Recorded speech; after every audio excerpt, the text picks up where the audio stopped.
म अगाडि बढेँ, साथीहरूलाई एड पनि गरिरहेको छु है। अब के को सुरुवात केबाट भन्नेतिर जाउँ। के को सुरुवात केबाट? अब नेपालमा छापाखानाको सुरुवात अब कहिले केबाट भन्दा नि कहिलेबाट है भन्नेतिर जाउँ। यो चाहिँ धेरै सोध्ने क्वेसन पनि भयो।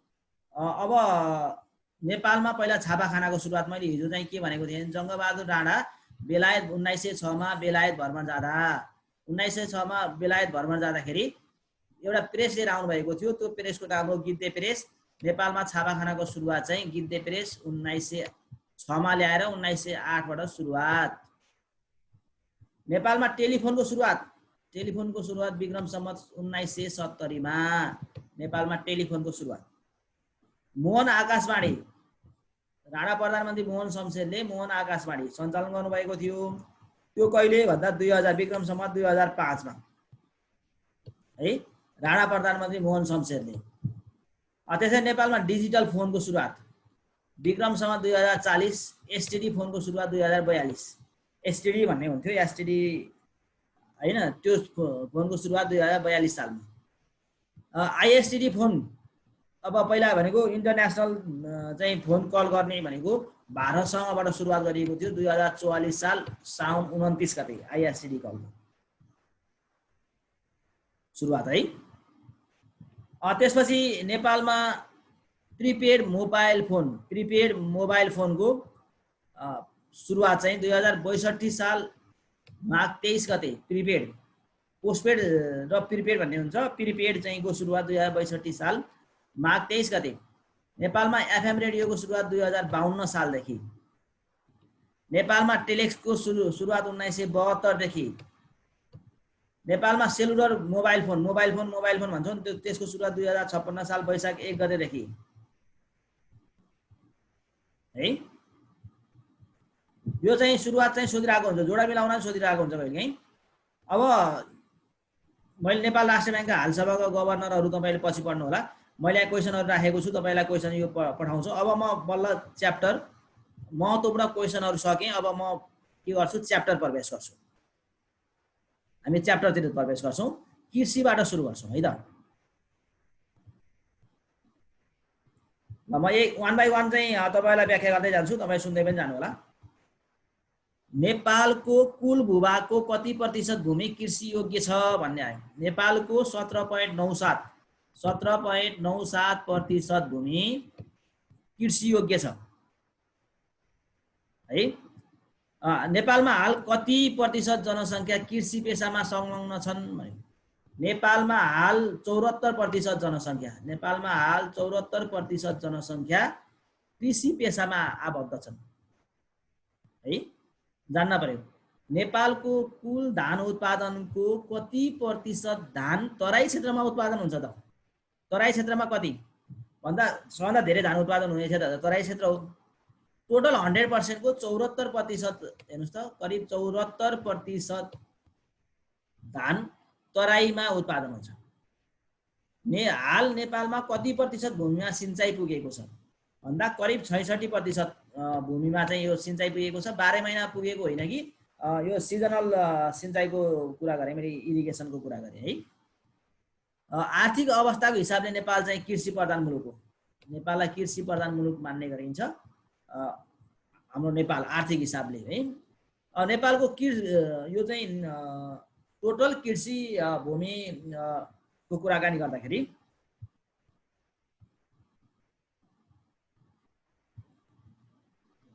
5.6% हिमालमा कृषि योग्य भूमि छ।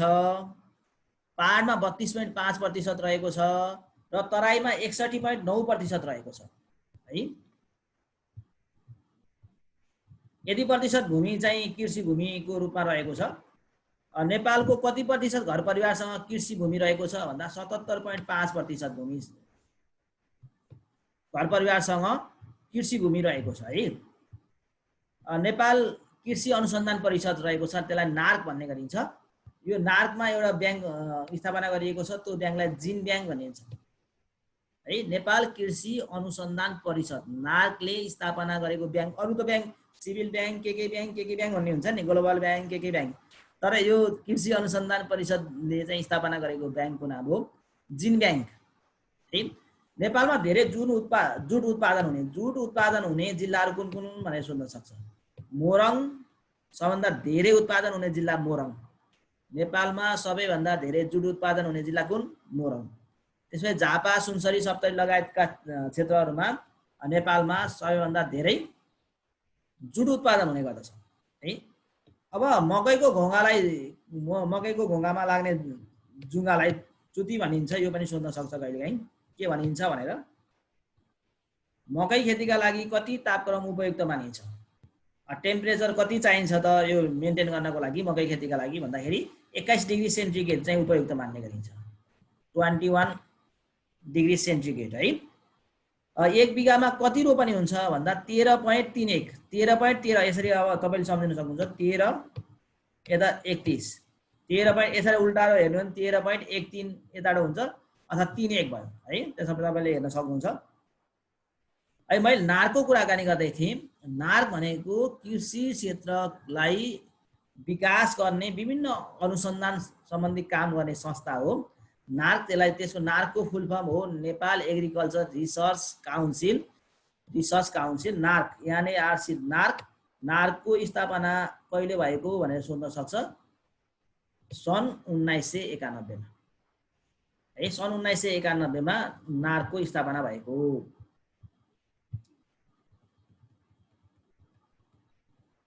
म अगाडि बढिरहेको छु है। बाली खेती अन्तर्गत कुन कुन बालीहरू पर्दछन् भने, अब बाली खेती अन्तर्गत बाली विभिन्न किसिमका बालीमा खाद्यान्न बाली, रेसादार बाली, पेय बाली, यी बाली खेती अन्तर्गत पर्ने विभिन्न बालीका प्रकारहरू भए है।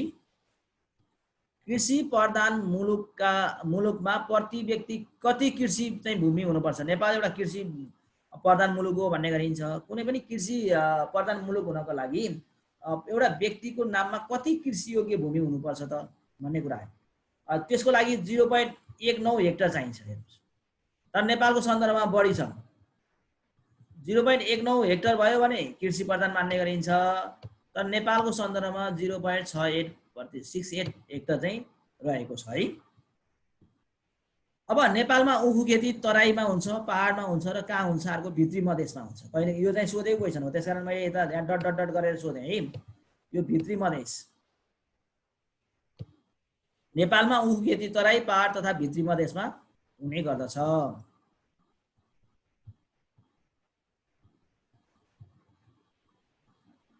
नागदेबाली पर्दैन सर भन्नुभएको छ। नगदे बाली पनि नगदे बाली भनेको त तपाईले बालीका प्रकारमा नगदे बाली पर्दैन। किन पर्दैन भन्नु न। बाली खाद्यान्न बाली पनि नगदे हुन सक्छ। बेच्ने बालीहरू, बेच्नको लागि उत्पादन गरिएको बालीहरू, त्यो चाहिँ यो बालीका प्रकारमा कि खाद्यान्न हुन्छ कि रेसादार हुन्छ हैन, कि पेय बाली हुन्छ। त्यो चाहिँ नगदे बाली चाहिँ यसमा पर्दैन है। जुट भनेको हाम्रो भाषामा भनिन्छ भन्नुभएको छ। के भन्नुभएको छ अब मलाई थाहा छैन है। आफ्नो तपाईहरुको भाषाको बारेमा लेख्नु पर्दैन रिना म्याडम है। यो चाहिँ जुट के हो भन्नुभएको छ। जुट भनेको त जुट भइहाल्यो। जुट भनेको एउटा रेसादार बाली हो। ठिकै छ, रिना म्याडमले बुझाइदिनु भयो साथीलाई जुट भनेको के हो हैन। ठीक छ। नेपालमा मसला बालीमा सबभन्दा धेरै उत्पादन हुने बाली, मसलामा हामीले अलैँचीलाई छोड्यौँ भने अदुवालाई सबभन्दा धेरै उत्पादन मान्ने गरिन्छ। तर सबभन्दा धेरै चाहिँ अलैँची नै हो है।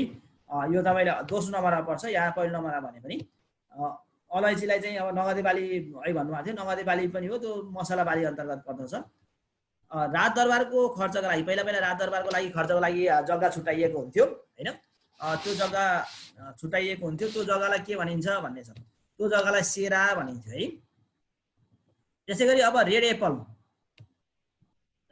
भन्नाले के बुझिन्छ भनेर आउन सक्छ। रेड एप्पल भन्नाले गोलबेडालाई बुझाउँछ। रेड एप्पल भनेको टोमेटो है। ग्रीन गोल्ड भन्नाले केलाई बुझाउँछ भने ग्रीन गोल्ड भनेको केलाई बुझाउँदो रहेछ? चियालाई है। ग्रीन गोल्ड भन्यो भने चियालाई बुझाउँछ। नेपालको पहिलो कृषि इन्जिनियर कुन हुन् भनेर सोध्यो भने नेपालको पहिलो कृषि इन्जिनियर हुन् हुतराम वैद्य। नेपालको पहिलो कृषि इन्जिनियर है। आलु र गोलबेडा एउटै बोटमा फल्नेलाई के भनिन्छ भने पोनेटो। आलु र गोलबेडा एउटै बोटमा फल्नेलाई हामी के भनिन्छ? पोनेटो भन्ने गरिन्छ है। वाणिज्यको खैरो कागज भने कुन नगदे बालीलाई चिनिन्छ? वाणिज्यको खैरो कागज भनेर सनपाटलाई चिनिन्छ। वाणिज्यको खैरो कागज भन्यो भने कसलाई चिनित रहेछ? सनपाट है। नेपालले कुन कुन योजनालाई कृषि दशकको रूपमा मनायो त? यो पनि सोध्ने निकै सोध्ने क्वेसन हो। नेपालले कुन कुन योजनालाई चाहिँ कृषि दशकको रूपमा मनायो भन्दाखेरि 10औं र 11औं योजनालाई नेपालले 10औं र 11औं योजनालाई कृषि दशकको रूपमा मनाएको थियो। नेपालका प्रमुख कृषि उत्पादनहरू के हुन्? अहिले मैले भनिसकेँ कृषि उत्पादन धान, मकै, गहुँ, कोदो, जौ, फापर लगायतका कृषि उत्पादन भइहाल्यो। नेपालमा धेरै अझै अब अहिलेको मैले नगरपालिकाको कुराहरू गरेँ, सनपाट, उखु, सुर्ती, तेलन यी पनि कुरा आइसकेका छन्।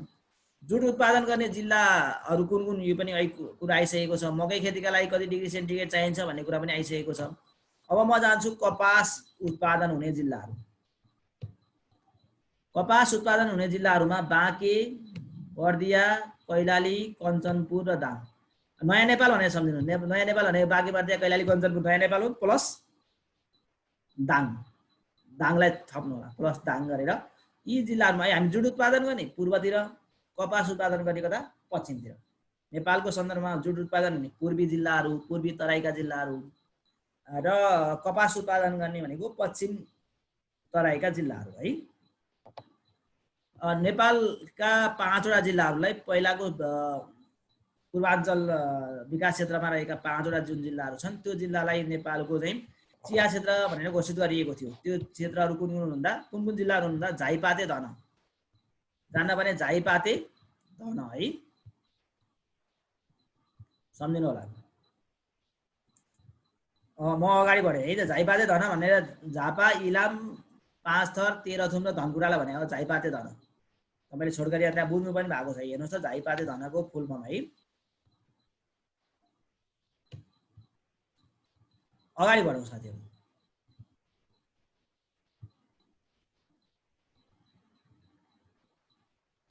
नयाँ नेपाल भनेको 4वटा छन्, 4वटा जिल्ला हिजै कुराकानी गरिसकेको है।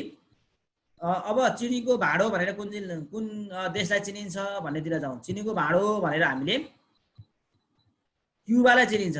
क्युबालाई चिनीको भाँडो भनेर चिनिन्छ। ल्वाङको टापु भनेर के चिनिन्छ? जन्जिवारलाई। ल्वाङको टापु भनेर जन्जिवारलाई चिनिन्छ है। नेपालमा राष्ट्रिय भूमि सुधार कार्यक्रम कहिलेदेखि लागू गरियो भन्दा विक्रम सम्वत 2021 सालदेखि। नेपालमा राष्ट्रिय भूमि सुधार कार्यक्रम विक्रम सम्वत 2021 सालदेखि लागू भएको। रुखमा फल्ने सबैभन्दा ठुलो फल के हो? रुख कटहर है। रुख कटहर के छ साथीहरू? क्वेसन सोधिरहनु भएको छ। क्वेसन चाहिँ सामान्य क्वेसन नसोध्नु होला, तपाईँले पढिसकेको है।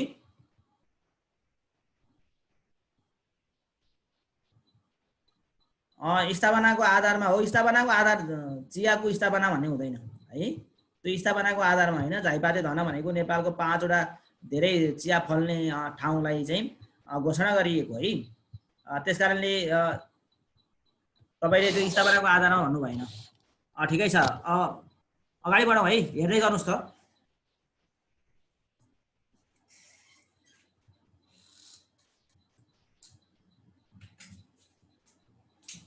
अब त्यसपछि तपाईँले जान्नुपर्ने सबैभन्दा छिटो बढ्ने वनस्पति, सबैभन्दा छिटो बढ्ने वनस्पति कुन हो त?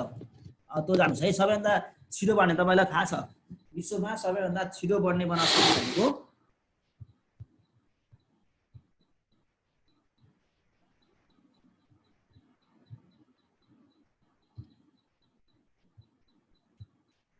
बाँस हो है। तपाईँले यहाँ सम्झिरहनु भएको छ, हेरिरहनु भएको छ, डिस्टर्ब छैन। तपाईँको एन्सर हेरेर क्वेसन हेरिरहेको छु है, त्यही भएर एकछिन रोकिएको। ठिक छ, क्वेसन सोध्दै पनि जानु होला। तपाईँलाई देखाउँदै पनि गइरहेको छु है। सबैभन्दा छिटो बढ्ने वनस्पति भनेको बाँस विश्वमा। विश्वमा जुनसुकै स्थानमा पाइने, विश्वको हरेक स्थानमा पाइने वनस्पति भनेर कुन वनस्पतिलाई चिनिन्छ? दुबोलाई चिनिन्छ। नेपालमा कति प्रकारका लालीगुराँसहरू पाइन्छन् भन्ने क्वेसन छ। नेपालमा कति प्रकारका लालीगुराँसहरू पाइँदो रहेछ? 32 प्रकारका लालीगुराँसहरू पाइन्छ नेपालमा। महत्त्वपूर्ण क्वेसन है। मैले त्यहाँ अन्डरलाइन गरिदिएको छु, त्यहाँ हेर्नु त। नेपालमा कति किसिमका लालीगुराँस पाइँदो रहेछन्? 32 प्रकारका। नेपालमा मात्रै पाइने फल कुन हो भनेर सोध्यो भने नेपालमा मात्रै पाइने फल भनेको लप्सी। नेपालमा मात्रै पाइने फल लप्सी। रामसाई, गोलसाई र डम्बरसाई यी चाहिँ के का प्रजाति हुन् भनेर सोध्न सक्छ? अलैँचीका प्रजाति है, जसलाई खोल्साको सुन पनि भनिन्छ। मैले अघि नै भनेको थिएँ, खोल्साको सुन पनि भन्ने है, अलैँचीलाई हामीले खोल्साको सुन भनेर चिन्ने गर्दछौँ। दुबो भनेको के हो भन्नुहुन्छ? दुबो भनेको घर गाउँमा तपाईँको दुबो उम्रिन्छ है, घाँस, सानो घाँस, दुबो घाँस है। सुन्न गाह्रो भइरहेको छ सर भन्नुभएको छ। सुन्न गाह्रो भएको छैन है।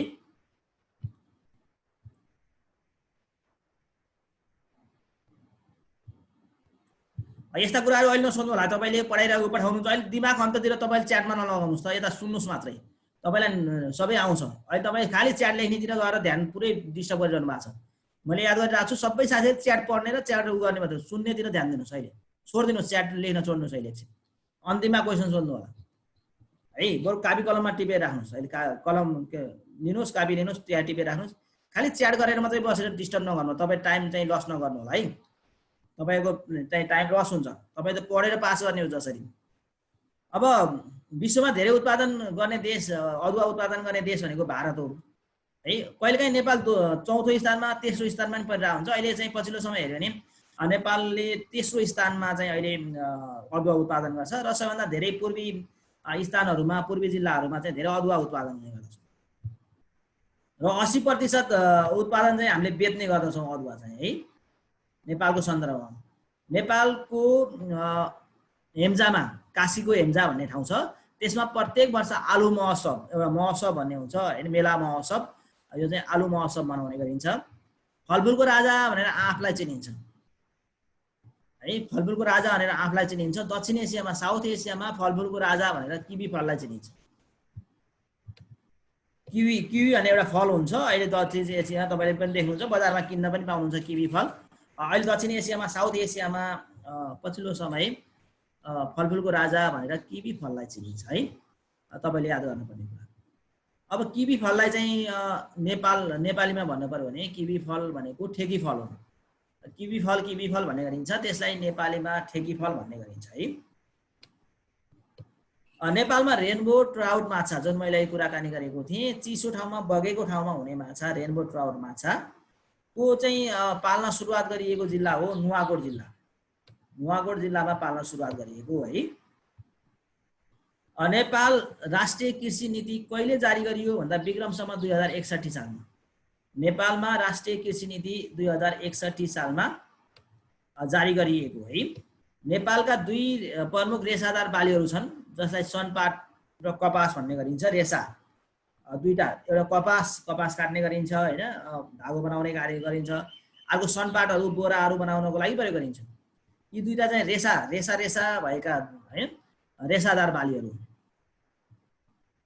त्यसपछि ट्रोपिकल फ्रुट्सको कुरा गरौँ। नेपालमा ट्रोपिकल फ्रुट्स नेपालको तराई, दुन एवं चुरे पहाड क्षेत्रमा उत्पादन गरिन्छ।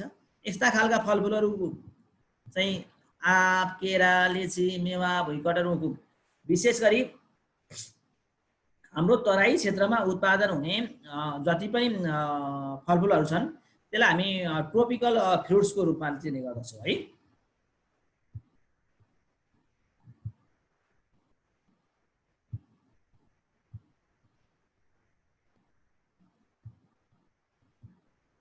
अगाडि बढौँ। अब अर्को आयो टेम्परेट फ्रुट्स। टेम्परेट फ्रुट्स भनेको विशेष गरी पहाडी क्षेत्रमा उत्पादन हुने अमिला खालका फ्रुट्सहरू, सुन्तला, स्याउ, नास्पाती, ज्यामिरे, निबुवा जस्ता फ्रुट्सहरू, फलफुलहरू है। अब नेपालमा 1 हेक्टर जमिनमा 100 किलो चाहिँ 100 केजी चाहिँ के फल्दो रहेछ त? चिया फल्दो रहेछ 1 हेक्टरमा। सम्झिनु पर्ने कुरा, नेपालको 1 हेक्टर जमिनमा कति चिया उत्पादन हुन्छ भनेर सोध्यो भने तपाईँले जान्नुपर्ने 100 केजी है। चिया चाहिँ क्यामेलिया फ्यामिली अन्तर्गत पर्दछ। क्यामेलिया, यो चाहिँ चियाको प्रजाति चाहिँ क्यामेलिया फ्यामिली अन्तर्गत पर्दछ। चिया कुन फ्यामिलीमा पर्छ भन्यो भने क्यामेलिया। र उखु चाहिँ हेऱ्यो भने फेरि ग्रास फ्यामिलीमा पर्छ। यो चाहिँ विभाजन गर्दाखेरि यो क्यामेलिया फ्यामिलीमा चिया पर्छ, उखु चाहिँ ग्रास फ्यामिलीमा पर्छ। सबै मौसममा तपाईँले जाडो, गर्मी, जहिले पनि पाइने भनेको केरा। सबै मौसममा पाइने फलफुल भनेको केरा। कहिलेकाहीँ सोध्न सक्छ, सबै मौसममा पाइने फलफुल। नेपालमा उत्पादन हुने प्रमुख दलहन बाली दाल सम्बन्धी बाली नेपालमा सबभन्दा धेरै उत्पादन हुने दाल सम्बन्धी बाली मैले अहिले कुरो गरेँ मुसुरो। मुसुरो सबभन्दा धेरै उत्पादन हुने गर्दछ नेपालमा है। एक गाउँ एक उत्पादनको अवधारणा कहिले आएको? वान भिलेज वान प्रोडक्ट भन्छ, ओभिओपी भन्ने गरिन्छ। एक गाउँ एक उत्पादनको अवधारणा विश्वमा कन्सेप्ट सुरु भएको भनेको सुरु गर्ने भनेको जापानबाट सुरुवात भएको। यो कसले गर्यो भन्दा मोरिहिको हिरामाथुले गरेका हुन्। मोरिहिको हिरामाथु भन्ने व्यक्ति कस्तो खतरा नाम छ हेर्नुहोस् त, मोरिहिको हिरामाथु। ओहो, यो त भयङ्कर खतरा नाम पो छ त, पुरा चट्टै सम्झिहाल्नु पर्यो है। अब जाउँ नार्क। अब नार्कको फुल फर्म अहिले मैले भनिसकेँ। नार्कको सन् 1991 मा स्थापना भएको नेपाल एग्रिकल्चर रिसर्च काउन्सिल। धेरै साथीहरूले नार्कको फुल फर्म भन्यो भने त्यहाँ अप्सनमा दिन्छ सेन्टर, सेन्टरमा लगाइदिन्छ चलन छ। नेपाल एग्रिकल्चर रिसर्च सेन्टर भनेर लगाउने चलन छ, होइन नेपाल एग्रिकल्चर रिसर्च काउन्सिल। हेर्नुहोस् है, यहाँ यो सेन्टर होइन, यो सी को फुल फर्म के हो भन्दा काउन्सिल हो, सेन्टर होइन। धेरै साथीहरूले सेन्टरमा फ्याट्ट लगाइदिहाल्ने, हतार हुन्छ हामीलाई, फ्याट फ्याट फ्याट लगाइदिहाल्ने चलन छ होइन। सरकारले कहिले नेपालमा किपट भूमि, पहिला भनेको पैसा जग्गाको चाहिँ मालपोत तिर्नु पर्दैन थियो। किपट भूमि भनेको त्यस्तै भूमि भनौँ न, मालपोत नतिरिकन चाहिँ पाएको जग्गा जुन छ त्यसलाई चाहिँ रैकरमा, रैकर भनेको कर तिर्नुपर्ने, मालपोत तिर्नुपर्नेमा कहिले परिणत गर्यो भने 2018 सालमा। नेपालमा भूमि सुधार बचत संस्था भन्ने एउटा संस्थाको स्थापना चाहिँ 23 सालमा, 21 सालमा भूमि सुधार ऐन लागू गरिएको थियो। त्यसको 2 वर्षपछि भूमि सुधार बचत संस्थाको स्थापना गरिएको थियो। नेपालमा चिया विकास निगम, नेपालमा चिया विकास निगमको स्थापना विक्रम सम्वत 2033 मा भएको र सोही साल रेशम खेतीको व्यावसायिक सुरुवात पनि नेपालमा भएको पाइन्छ है। व्यावसायिक सुरुवात नेपालमा भएको पाइन्छ। नेपालमा रेनबो ट्राउट माछा पालनको व्यावसायिक सुरुवात विक्रम सम्वत 2047 मा भएको। नेपालमा रेनबो ट्राउट माछा पालनको सुरुवात कहिले भयो भन्दा 47, अहिले मैले कुराकानी गरिसकेँ यसको बारेमा। नेपालमा रबर खेतीको सुरुवात झापाको बुधबारेबाट। सम्झिनुस् है, कहाँ भन्दा झापाको बुधबारे। जैतुन खेतीको सुरुवात मकवानपुरको चितलाङ, मकवानपुरको चितलाङबाट। रबर खेतीको सुरुवात झापाको बुधबारेबाट र जैतुन खेतीको सुरुवात मकवानपुरको चितलाङबाट। नेपालमा 20 वर्षीय दीर्घकालीन भनेको लङ टर्म भिजनका लागि 20 वर्षीय चाहिँ कृषि योजना कहिले लिएर आयो भने विक्रम सम्वत 2054 साल। याद गर्नुहोस्।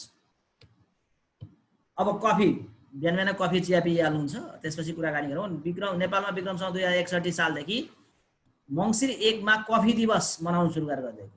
कफी दिवस कहिलेदेखि मनाउन सुरुवात गरियो भने विक्रम सम्वत 2061 साल मङ्सिर 1 गते चाहिँ कफी दिवस मनाइन्छ है।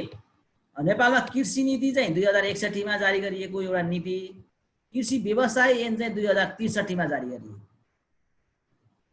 कृषि पेसामा संलग्न पुरुषको प्रतिशत चाहिँ 81% देखिन्छ, महिलाको प्रतिशत चाहिँ 19% देखिन्छ है नेपालको सन्दर्भमा।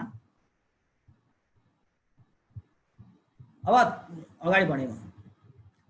नेपालमा थोपा सिँचाइको कुराकानी गरौँ। नेपालमा थोपा सिँचाइ को सुरुवात कुन ठाउँबाट भएको भनेर सोध्न सक्छ। नेपालमा थोपा सिँचाइ यो चाहिँ इजरायलबाट सुरुवात भएको। विश्वमा यो चाहिँ इजरायलबाट थोपा सिँचाइको सुरुवात भयो। नेपालमा पनि थोपा सिँचाइको सुरुवात गरिएको छ। नेपालमा सबैभन्दा बढी टिमुर फल्ने जिल्ला सल्यानमा भइहाल्यो। नेपालमा सबैभन्दा पहिला चाहिँ यासा गुम्बा टिपिएको जिल्ला जुम्ला सन् 1952 मा। अहिले लप्सी भनेको नेपालमा पाइने अमिलो अमिलो हुन्छ होइन, लप्सी, लप्सीको अचार खाइन्छ।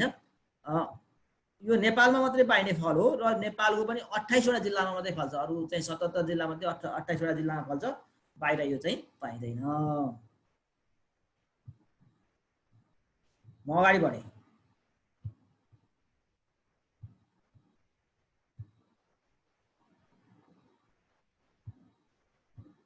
साथीहरूलाई अहिले यहाँ पढ्ने बेलामा कति घन्टा हुन्छ, के घन्टा हुन्छ, यस्तो चाहिँ च्याट नगरेर बस्नु होला है। तपाईँ खुइ खुइ पढ्नु होला। हामी कन्टिन्यू पढ्दै जान्छौँ। तपाईँहरूलाई खालि चाहिँ च्याट गर्न मात्रै होइन भने च्याट नगर्नुहोस्, आवश्यक परे मात्रै गर्नुहोस्, न त खालि च्याटमा भुलेर बस्ने होइन। सुन्नुहोस्, पढ्नुहोस् है, मजाले यतातिर पढ्नु होला।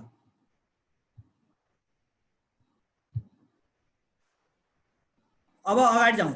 नेपाल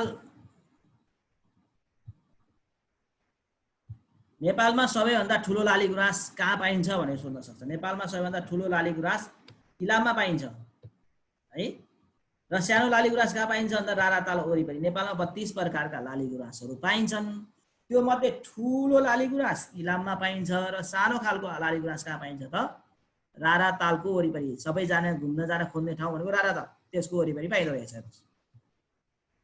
प्राकृतिक रेसाजन्य विकास केन्द्र, यो चाहिँ निकै महत्त्वपूर्ण क्वेसन छ। प्राकृतिक रूपमा रेसाजन्य विकास केन्द्रको स्थापना कुन जिल्लामा गरिएको छ भनेर सोध्यो भने पर्वत जिल्लामा गरिएको छ। अब 8 अ को जिल्ला, 8 अ भनेको 8 वटा अलैँची, अखबारे खुर्सानी, अमृसो, ओलन, अदुवा, आलु, ओखर, अर्थोडक्सिया गरेर 8 वटा पुगे। यी 8 अ को जिल्ला भने यी फल्ने जिल्ला, यसको मुख्य जिल्ला भनेर कसलाई चिनिँदो रहेछ? इलामलाई चिनिँदो रहेछ। विश्वको पहिलो नगदे बाली चिया, विश्वको पहिलो नगदे बाली चाहिँ चिया हो है। फलफुल सम्बन्धी अध्ययन गर्ने विज्ञानलाई पोमोलोजी भनिन्छ। फलफुल सम्बन्धी अध्ययन गर्ने विज्ञानलाई के भनिँदो रहेछ त? पोमोलोजी भनिन्छ। व्यापारको खैरो कागज भनेर केलाई चिनिन्छ? नगदे बालीलाई। व्यापारको खैरो कागज भनेर हामीले कसलाई चिन्छौँ? नगदे बालीलाई चिन्छौँ है। नेपालमा उत्पादन हुने प्रमुख औद्योगिक बाली के हुन् भने सनपाट, उखु, सुर्ती अहिले कुरा भइसकेको छ। प्राय भेडा मुन्ने, अस्ट्रेलियातिर भेडा चाहिँ कहिले मुर्छ भन्दाखेरि भेडा मुन्ने, नेपालमा पनि भेडा मुन्ने चलन कहिले हुन्छ? जहिले गर्मी हुन्छ तहिले। जाडोमा त फेरि त्यो भुत्ला गरिदियो भने त भेडा मर्ला नि होइन। त्यस कारणले गर्मी याममा के गरिन्छ त? भेडा मुन्ने गरिन्छ। यो त सामान्य कुरा भइहाल्यो, यो चाहिँ जानिहाल्नुहुन्छ। ठिक छ, कन्टिन्यू गरिरहेका छौँ साथीहरू। अब म यता नेपालको कृषि गणनातिर जान्छु।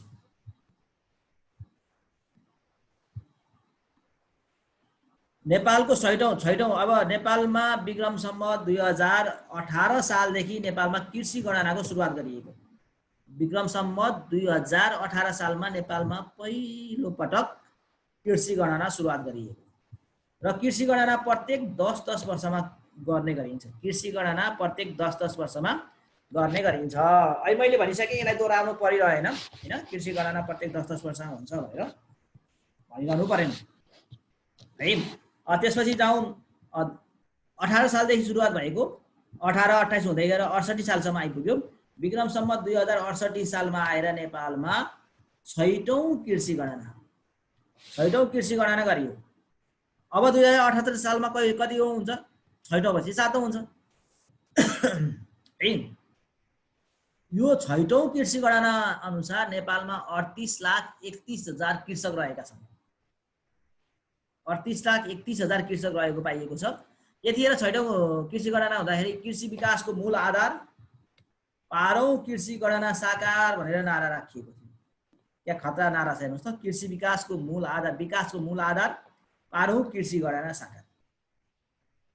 छैटौं कृषि गणना 2 चरणमा भएको रहेछ है। पहिलो चरणमा तराई र पहाडमा 59 वटा जिल्लामा र दोस्रो चरणमा हिमाल क्षेत्रमा 16 जिल्ला अरे 75 जिल्ला। त्यो बेला 75 जिल्ला थियो, अहिले पो 77 जिल्ला हो। त्यो बेला त 75 वटा जिल्ला थियो नि त हैन। अघिल्लो कृषि गणनामा भन्दा यस गणनामा 0.4% ले कृषि योग्य भूमि सबै घडेरी बनाइदिसके, त्यसकारणले कृषि योग्य भूमि घटेको देखिन्छ।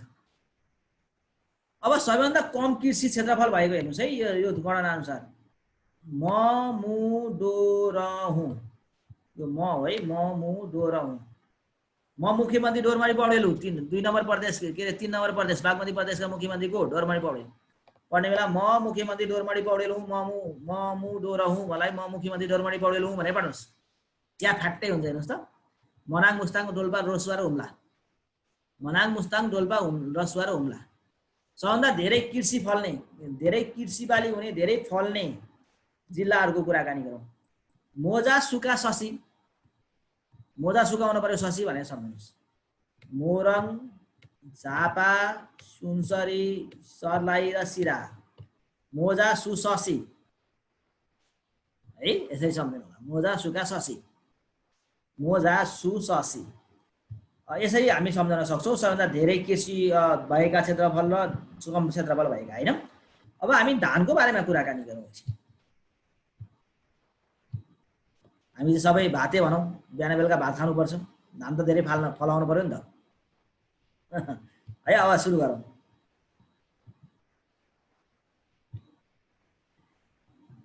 नेपालमा सबभन्दा धेरै कृषि उत्पादन हुने बाली भनेको धान, खाद्य बाली भनेको धान। धानका लागि कति तापक्रम उपयुक्त हुने गर्दछ भने 25 देखि 32 डिग्री सेन्टिग्रेड। धानको लागि 25 देखि 32 डिग्री सेन्टिग्रेड तापक्रम टेम्परेचर चाहिँदो रहेछ। जुम्लाको पतरासीमा हुने मार्सी धान विश्वको सबभन्दा अग्लो ठाउँमा हुने धान हो। विश्वको सबैभन्दा अग्लो ठाउँमा हुने धान कुन? जुम्लाको पतरासीमा हुने मार्सी धान। यो चाहिँ विश्वकै हेर्नुस् त, विश्वमै फर्स्ट छ, जुन चाहिँ 2850 मिटर अग्लो स्थानमा फल्दछ। 2850 मिटर अग्लो स्थानमा। झापा जिल्ला नेपालको सबैभन्दा धेरै धान उत्पादन हुने जिल्ला हो। झापा जिल्ला नेपालको सबैभन्दा धेरै धान उत्पादन हुने जिल्ला हो भने कम उत्पादन हुने जिल्ला मुस्ताङ है। सम्झिनुहोस्, झापामा सबभन्दा धेरै धान फल्छ, नेपालको सबैभन्दा कम धान फल्ने जिल्ला कुन? मुस्ताङ है। नेपालमा विक्रम सम्वत 2061 सालदेखि धान दिवस मनाउन सुरुवात गरिएको। धान दिवस असार 15 मा, असारे 15 दही चिउरा खाने दिन, यसलाई धान दिवसको रूपमा मनाउने गरिन्छ। नेपालमा धान उत्पादन गर्ने दृष्टिकोणले हेर्यो भने विश्वको 18औं राष्ट्रमा पर्छ। धान उत्पादन गर्ने त्यो क्वान्टिटीको हिसाबमा गर्दै आयो भने नेपाल 18औं राष्ट्रको रूपमा रहेको छ। धान उत्पादनको लागि सबभन्दा राम्रो माटो चाहिँ पागो माटो, तलैया माटो मान्ने गरिन्छ। पागो माटो र तलैया माटो मान्ने गरिन्छ। तराई क्षेत्रमा विशेष गरी पागो माटो हुने भएर त्यसमा चाहिँ धान खेतीको लागि उपयुक्त मान्ने गरिन्छ है।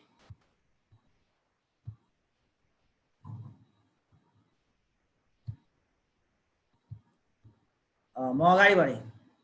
चिया भन्ने टपिक छ। नेपालमा चियाको सुरुवात कहिले भयो भन्दा 1920 इलामबाट। नेपालमा चिया खेतीको सुरुवात विक्रम सम्वत 1920 मा इलामबाट भएको हो है। अब यो जङ्गबहादुर राणा चाहिँ प्रधानमन्त्री हुँदाखेरि चीन भ्रमणमा जानुभएको थियो। चीन भ्रमणमा गएर फर्किँदाखेरि उहाँले उपहार पाउनु भएको थियो चियाको बिउ। त्यो चियाको बिउ उपहार स्वरूप ल्याएर यहाँ चाहिँ नेपालमा के गरिएको थियो? 1920 विक्रम सम्वत 1920 इलामबाट सुरुवात गरिएको थियो है। अगाडि बढेँ म। त्यही चियाको बारेमा कन्टिन्यू गर्दैछौँ है हामी।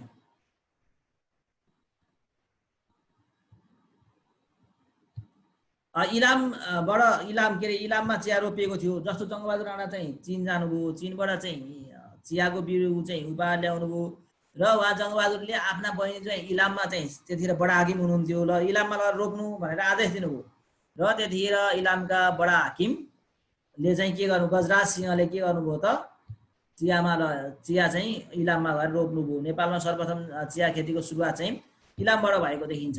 र त्यतिखेर नेपालमा विश्वमा दोस्रो धेरै चिया उत्पादन गर्ने देश भारत, विश्वमा सबभन्दा धेरै चिया उत्पादन गर्ने देश अहिले चीन भइसक्यो है। भारत थियो, चीन भइसक्यो, जान्नु होला।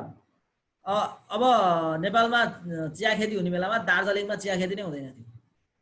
नेपालमा रोपिसकेपछि बल्ल दार्जिलिङमा चाहिँ चिया रोप्न सुरुवात गरिएको देखिन्छ है। नेपालमा निजी स्तरबाट पहिलो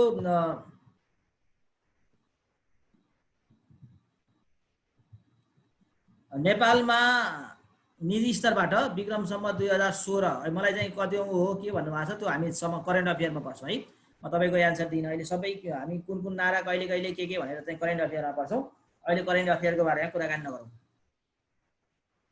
नेपालमा निजी स्तरबाट चिया बगान भनौँ न स्थापना विक्रम सम्वत 2016 सालबाट भएको है। 2016 सालदेखि भएको देखिन्छ चिया बगान स्थापना। त्यसलाई बुधकरण टी स्टेट भन्ने गरिन्छ। नेपालको पहिलो निजी क्षेत्रको टी स्टेट कुन हो, चिया बगान कुन हो भनेर सोध्यो भने बुधकरण टी स्टेट। चिया उद्योगले चाहिँ नेपालको आर्थिक र सामाजिकमा विकासमा योगदान दिएको छ। त्यसकारणले विक्रम सम्वत 2039 सालमा तत्कालीन राजा वीरेन्द्रले के गर्नुभएको थियो भने पूर्वाञ्चलका 5वटा जिल्ला झाइपाते, धनहरी मैले कुरा गरेको थिएँ, झापा, इलाम, पाँचथर, तेह्रथुम र धनकुटा जिल्लालाई चिया क्षेत्रको रूपमा घोषणा गरेका थिए है। चिया त्यसपछि अर्को क्वेसन जाउँ। चिया विकास निगमको स्थापना कहिले भयो भने 2033 सालमा। कति डेट सम्झिने है, सम्झिँदा तर यो रिभिजन हुँदै गएपछि आफै आउँछ। हेर्नुहोस्, त्यो धेरै कण्ठपारी गर्नु पर्दैन, रिभिजन गर्नु पर्यो। नेपालमा राष्ट्रिय चिया तथा कफी विकास बोर्ड आयो फेरि। हेर्नुहोस् है, राष्ट्रिय चिया तथा कफी विकास बोर्डको स्थापना 2050 साल जेठ 20 गते। नेपालमा उत्पादन हुने चिया खेतीले नेपालको 45% मात्रै माग पुरा गर्दछ। अरू सबै किन्ने हो। जम्मा 100% मा 45% मात्रै माग पूरा गर्दछ है। चियामा कुन विषालु क्षारीय तत्त्व पाइन्छ भन्ने क्वेसन आयो। टेनिन। चियामा पाइने तत्त्व भनेको टेनिन हो है। विश्वको पहिलो नगदे बाली कुन हो भन्दा विश्वको पहिलो नगदे बाली चिया, अहिले कुरा आयो। तराईमा उत्पादन हुने चियालाई सीटीसी सम्झिनु होला, सीटीसी चिया। पहाडमा उत्पादन गरिने चियालाई अर्थोडक्सिया। विश्वमा सबैभन्दा धेरै चिया उत्पादन गर्ने देश चीन, दोस्रोमा भारत।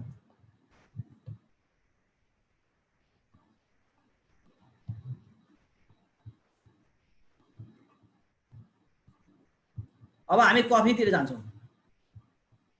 कफीतिर जाउँ है त। कफीको बारेमा नेपालमा कफीको खेतीको सुरुवात, नेपालमा कफी खेतीको सुरुवात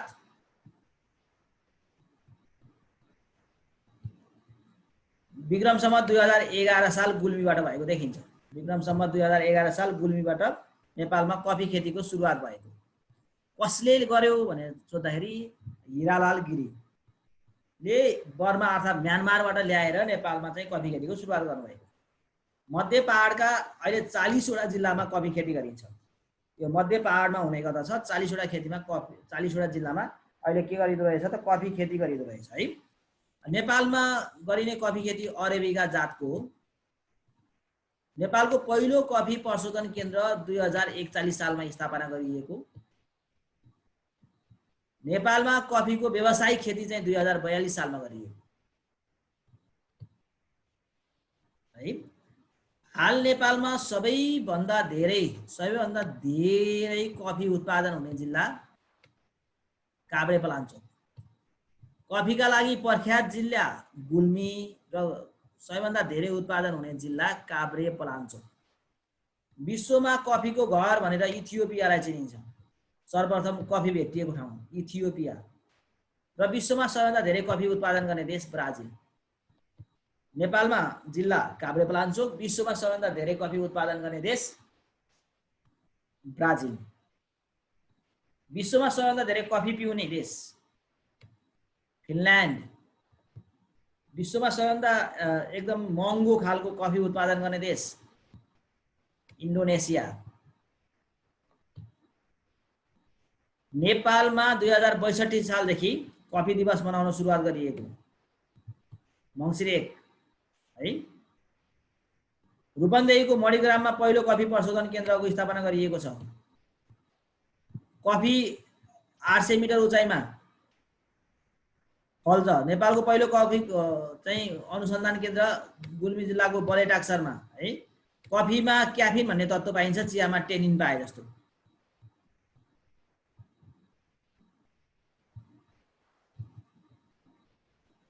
अब हामी यार्सा गुम्बाको बारेमा कुराकानी गरौँ।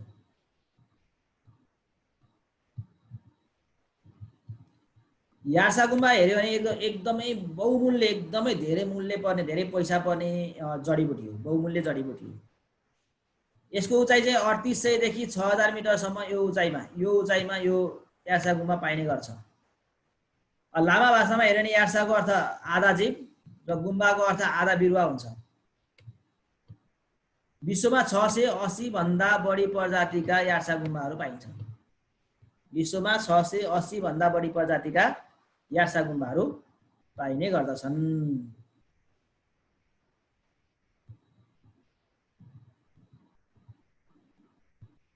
म अगाडि बढेँ है त। हामी यार्सा गुम्बाकै बारेमा कुराकानी गर्दैछौँ। विश्वको कुरा गरेपछि नेपालको पनि कुरा गर्नु पर्यो। नेपालमा 13 प्रकारका यार्सा गुम्बाहरू पाइन्छन् है। यार्सा गुम्बालाई येल्लो लिभिङ गोल्ड, पहेँलो जीवित सुन पनि भनिन्छ। येल्लो लिभिङ गोल्ड भनेर केलाई चिनिन्छ भन्यो भने यार्सा गुम्बालाई है। यार्सा गुम्बालाई यौन शक्तिवर्धक र सर्वगुण सम्पन्न टनिकको रूपमा प्रयोग गरिन्छ। यौन शक्तिवर्धक र सर्वगुण सम्पन्न टनिकको रूपमा। नेपालमा सर्वप्रथम यार्सा गुम्बा कहिले टिपिएको भन्दाखेरि जुम्लामा 1952 मा टिपिएको। अहिले नै कुरा गरिसक्यो है। अब जाउँ साथीहरू अलैँचीतर्फ। खोल्साको सुन भनेर अलैँचीलाई चिनिन्छ। अलैँचीका प्रकारहरूमा रामसाई, गोलसाई, रामला, साउने, डम्बर साई, सिबे साई यी सबै चाहिँ यी प्रजातिहरू हुन्। विश्वमा सबभन्दा धेरै अलैँची हुने ठाउँ नेपाल, त्यसपछि भारत, भुटान अलैँची फल्ने देशहरूको कुराकानी गर्दाखेरि अलैँचीको कति उचाइमा उत्पादन हुन्छ भन्दा 700 मिटरदेखि 2200 मिटरसम्म। अलैँची कति उचाइमा उत्पादन हुन्छ भन्दा 700 मिटरदेखि 2200 मिटरसम्मको उचाइमा उत्पादन हुने गर्दछ। नेपालमा अलैँची खेती कुन ठाउँबाट सुरुवात भएको भन्दा पूर्वी पहाडबाट। अहिले हाल 36 वटा जिल्लामा अलैँची खेतीको उत्पादन हुने गर्दछ। अलैँची खेतीको लागि कति तापक्रम चाहिन्छ त भन्दाखेरि यो भेरिएसन छ। 8 डिग्री सेन्टिग्रेडबाट सुरुवात भएर 20 डिग्री सेन्टिग्रेडको बीचमा चाहिँ यो पहाडमा हुने खेती हो अलैँची। अलैँची भनेको सुकमेल जस्तै कालो कालो खालको हुन्छ। अलैँची भनेको के हो भन्दाखेरि है, अलैँची भनेको एउटा खाने मसलादार बाली हो। त्यो चाहिँ जस्तो ताप्लेजुङतिर, इलामतिर फल्ने गर्दछ यो है। सुकमेल त होइन, सुकमेल जस्तै कालो कालो हुन्छ, त्यस्तै स्वादको हुन्छ भनौँ, त्यस्तै खालको हुन्छ अलैँची। अलैँची त बुझ्नुपर्ने त साथीहरूले है। अगाडि बढेँ है म। अब हामी कुराकानी गरौँ रेनबो, नेपालमा रेनबो ट्राउट माछाको। यो मैले अघि नै कुराकानी सकेको थिएँ। सन् 1990 मा भित्रिएको, नुवाकोटबाट भित्रिएको र जापानबाट उपहार स्वरूप पाएको कुरा हो रेनबो ट्राउट माछा। यसको बारेमा हामीले धेरै कुराकानी गरिसकेका छौँ, त्यसकारणले मैले यसलाई धेरै कुराकानी गरिनँ। रेनबो ट्राउट माछा भनेको सन् 1990 मा जापानले उपहार स्वरूप नेपाललाई दिएर नुवाकोटबाट उत्पादन सुरु गरिएको यो असला माछा, जो हिमाली भेगमा, पहाडी भेगमा हुने माछा, चिसो पानीमा हुने माछा हो। अब जान्छु म नेपालमा टर्की खेती।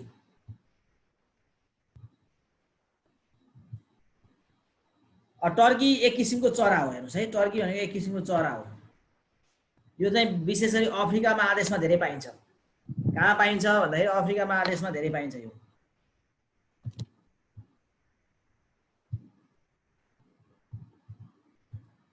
अब नेपालमा पहिलोपटक टर्की खेतीको चाहिँ पोखराको बाटुले चौरबाट टर्की खेतीको सुरुवात गरिएको थियो।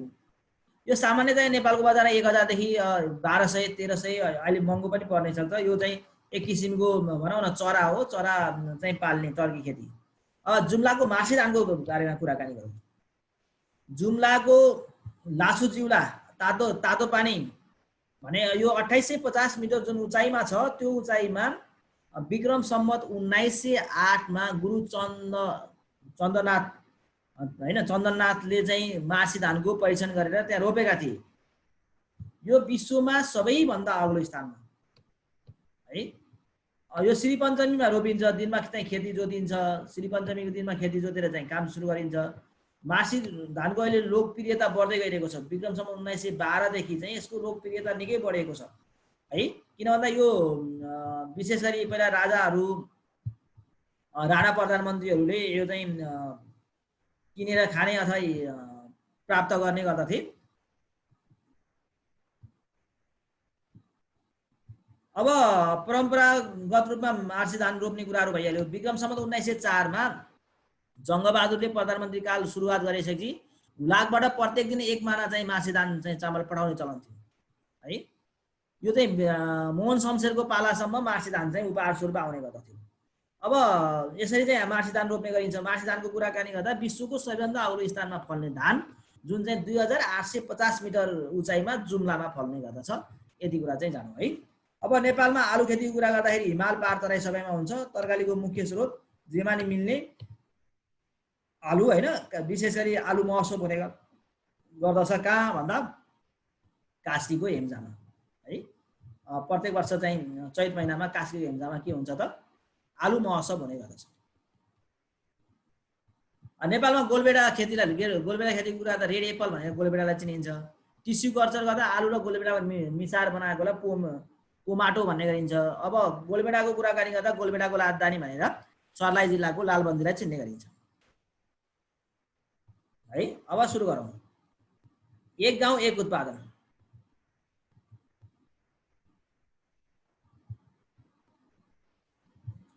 नेपालमा एक गाउँ एक उत्पादनको सुरुवात चाहिँ विक्रम सम्वत सन् 2006 देखि सुरुवात भएको कहाँबाट भन्दा दोलखा जिल्लाबाट लोक्ता उत्पादन, के उत्पादन भने लोक्ता, लोक्ता भनेको एउटा रेसादार बाली हो है। हामीले सनपाट कपासका कुराकानी गरेका थियौँ, त्यस्तै एउटा बाली हो लोक्ता। यो नेपालमा चाहिँ एक गाउँ ओबिओपी भन्ने गरिन्छ, वान भिलेज वान प्रोडक्टको कुरा यसमा आउँछ। एक जिल्ला नेपालको सन्दर्भमा एक गाउँ एक उत्पादन भन्दा एक जिल्ला एक उत्पादन जस्तो छ। एउटा जिल्लामा यो जिल्लामा यो धेरै फल्छ, यसलाई चाहिँ प्रमोट गर्नुपर्छ भन्ने खालको चाहिँ भेटिन्छ। लोगो सार्वजनिक चाहिँ 2071 साल असोज 12 गते नवज्योति सुवेदीले तयार पार्नु भएको। नेपालमा एक गाउँ एक उत्पादनको लोगो तयार पार्ने व्यक्तिको भनेर सोध्न सक्छ, चाहिँ को रहेछ भन्दा नवज्योति सुवेदी। हाल 42 जिल्लामा, हाल चाहिँ 42 वटा जिल्लामा यो सञ्चालित छ। एक गाउँ एक उत्पादन हाल 42 वटा जिल्लामा सञ्चालित रहेको छ है। म अगाडि बढेँ।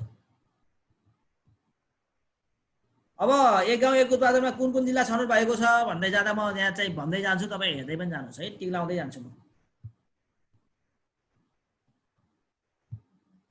एक गाउँ एक उत्पादनको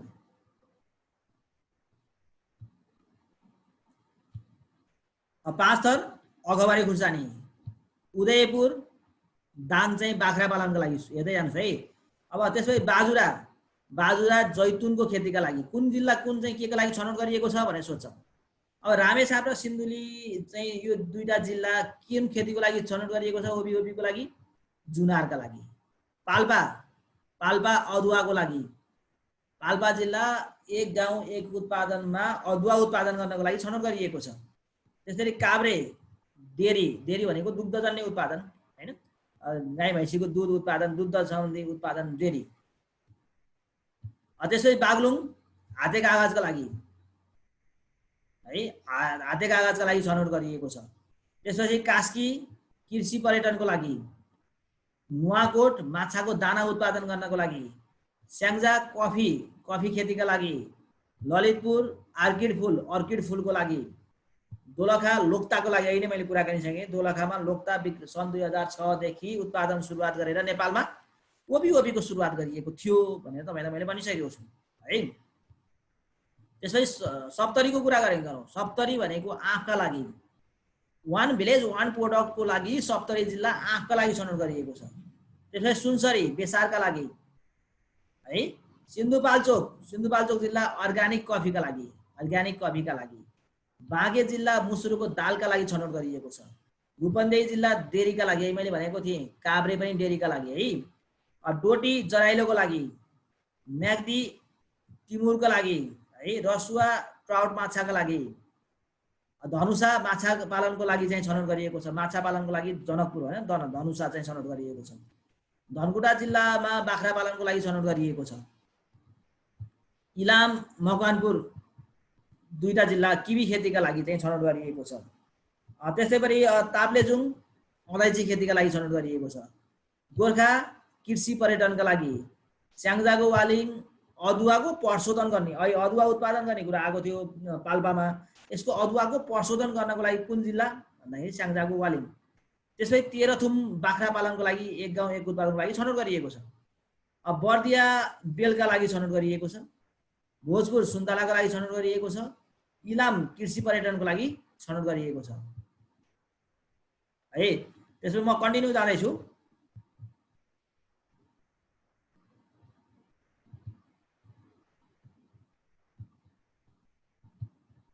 म अगाडि गएँ है त, सरी यहाँ चाहिँ एकैछिन है।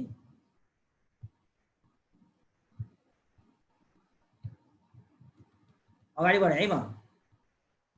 अब यहाँ भोजपुरसम्म इलामसँग कुराकानी गरौँ। लमजुङ चाहिँ ग्रामीण कृषिका लागि, भक्तपुर र पर्वत लप्सीका लागि, कैलाली चामल प्रशोधन चामलको प्रोसेसिङ गर्नका लागि, झापा सुपारीका लागि, खोटाङ र महोत्तरी आलु खेतीका लागि, चितवन बागमती चामलका लागि, बासमती चामलका लागि है।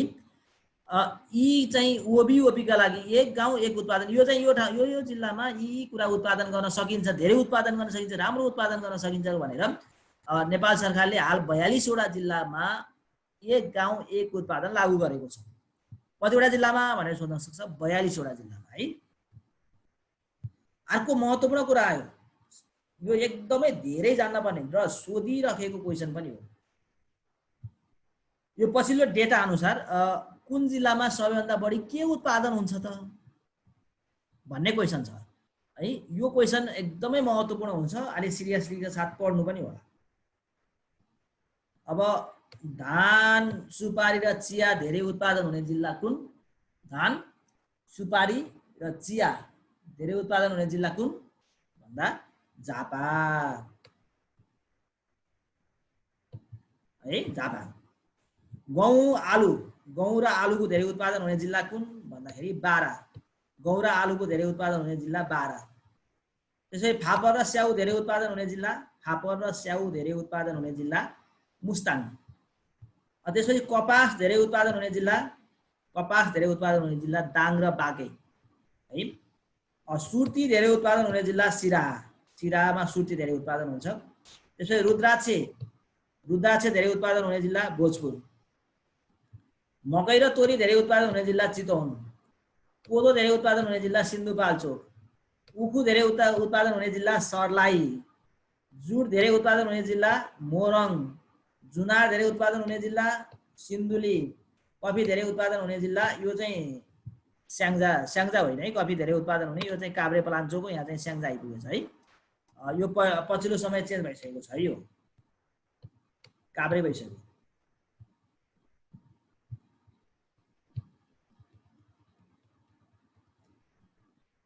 अब मैले कृषि सम्बन्धी महत्त्वपूर्ण कुराहरू अहिले मैले भनिसकेको छु। यो रणनीतिको बारेमा कुराकानी गरिन।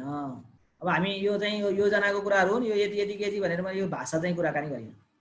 र साथीहरूलाई मैले 5 मिनट रेस्ट दिएँ, पानी खाने यताउति गर्ने, अनि त्यसपछि हामी फेरि कन्टिन्यू गर्छौँ है।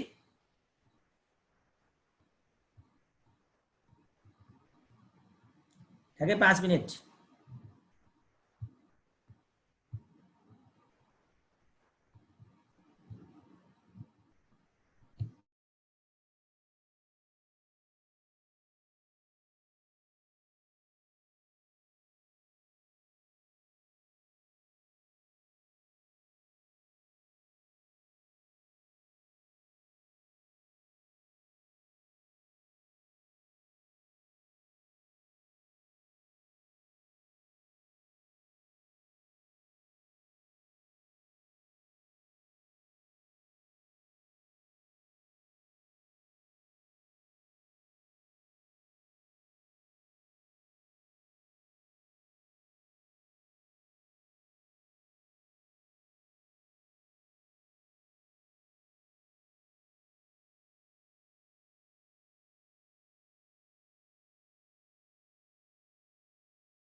ल साथीहरूलाई रेस्ट दिइसकेपछि सुरु गरौँ है। 5 मिनट भयो, अब सुरु गर्छौँ हामी।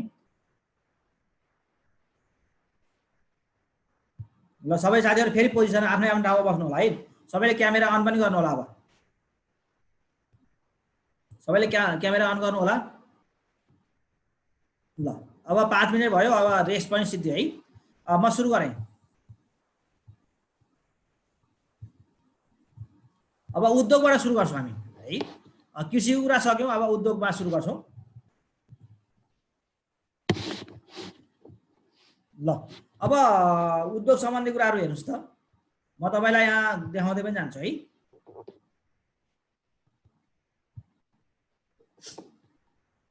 अब उद्योग भनेको के हो बाट सुरु गरौँ। सिप र सिप साधन स्रोतका कुराहरू, पुँजीका कुराहरू प्रयोग गरेर सानो वा ठुलो मात्रामा, थोरै वा धेरै मात्रामा कुनै पनि वस्तुको सेवाको उत्पादन गर्नुलाई हामी के भन्छौँ त? उद्योग भन्छौँ। उद्योग है। नेपालको पहिलो उद्योग चाहिँ विराटनगर जुट मिल हो। नेपालमा सञ्चालित भएको नेपालको पहिलो उद्योग कुन हो भनेर सोध्यो भने विराटनगर जुट मिल। नेपालमा लगानी वर्ष कहिले मनाइयो भनेर सोध्न सक्छ। नेपालमा लगानी वर्ष 2012-13 है। सन् 2012-13लाई नेपालको लगानी वर्षको रूपमा मनाइयो। अब सरकारी स्तरबाट नेपालमा कपडा र घरेलु इलम प्रचार अड्डाको स्थापना गरिएको थियो। त्यो कहिले गरियो भनेर सोध्न सक्छ। विक्रम सम्वत 1996 मा। विक्रम सम्वत 1996 मा है। विश्वमा निजीकरण सम्बन्धी अवधारणा, विश्वमा निजीकरण सम्बन्धी अवधारणा कहिले आयो भनेर मैले अघि नै कुरो गरिसकेँ, सन् 1980 मा। यो निजीकरण सम्बन्धी अवधारणालाई अर्को हामीले थ्याचरवाद पनि भन्छौँ। थ्याचरवाद, निजीकरणको अर्को नाम के हो भनेर थ्याचरवाद है। निजीकरण अवधारणा ल्याउने व्यक्ति मैले पिटर डुकर भनिसके मैले यसलाई, पिटरलाई सम्झिनु पर्यो, पिट्दै ल्याउँदै गरेको भनेर सम्झिनुहोस् है।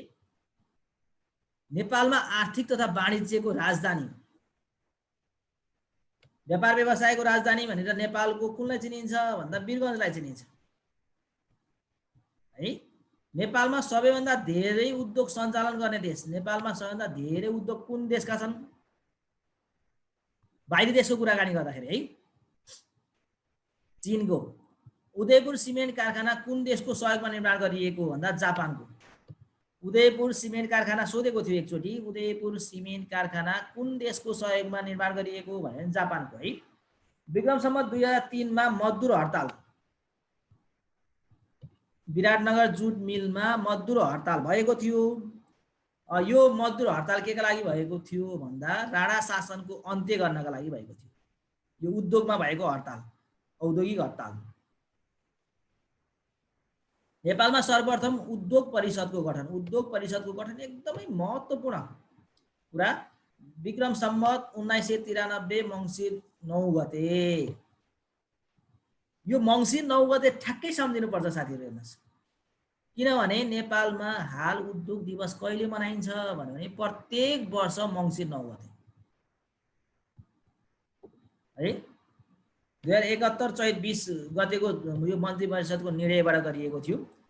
अर्को आयो सेज, यासी जेड भन्ने गरिन्छ। यो सेजको फुल फर्म सोध्छ, स्पेशल इकोनोमिक जोन, नेपालीमा विशेष आर्थिक क्षेत्र। यो भनेको कस्तो खालको भन्दा ठुला ठुला उद्योगहरूको लागि हैन, छुट्याइएको एउटा चाहिँ निर्यात जन्ने उद्योगहरूको लागि छुट्याइएको एउटा क्षेत्र हो सेज, स्पेशल इकोनोमिक जोन है, सम्झिनु पर्यो है। यो भैरवमा 2071 साल मङ्सिर 2 गतेबाट सञ्चालनमा आयो। कहिलेदेखि सञ्चालनमा आयो भने 2071 साल मङ्सिर 2 गते। औद्योगिक नीतिको घोषणा, नेपालमा औद्योगिक कतै 16 साल पनि लेखेको छ किताबहरूमा, कुनै कुनै किताबहरू। त्यो किताबहरू काम छैनन् है, ती किताबहरूले अपडेट गरेको भेटिँदैन। यो मेरो किताबमा पनि यही छ, मैले निकालेको नासुको किताबमा पनि मैले यही नै हो, 2017 साल भनेर राखेको छु। त्यो किताब पनि हेर्न सक्नुहुन्छ। विक्रम सम्वत 2017 सालमा औद्योगिक नीतिको घोषणा है। नेपालमा जुद्ध म्याच फ्याक्ट्रीको स्थापना कहिले भयो? नेपालमा जुद्ध म्याच फ्याक्ट्रीको स्थापना विक्रम सम्वत 1995 मा। म अगाडि बढिरहेको छु है साथीहरू।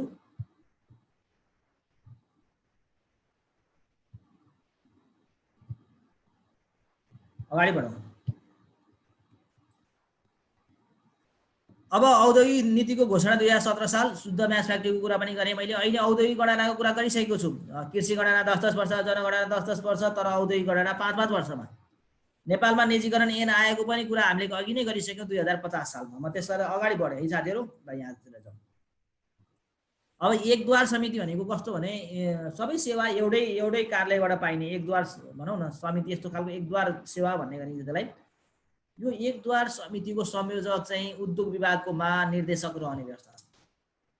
उद्योग विभागको महानिर्देशक रहने व्यवस्था छ है।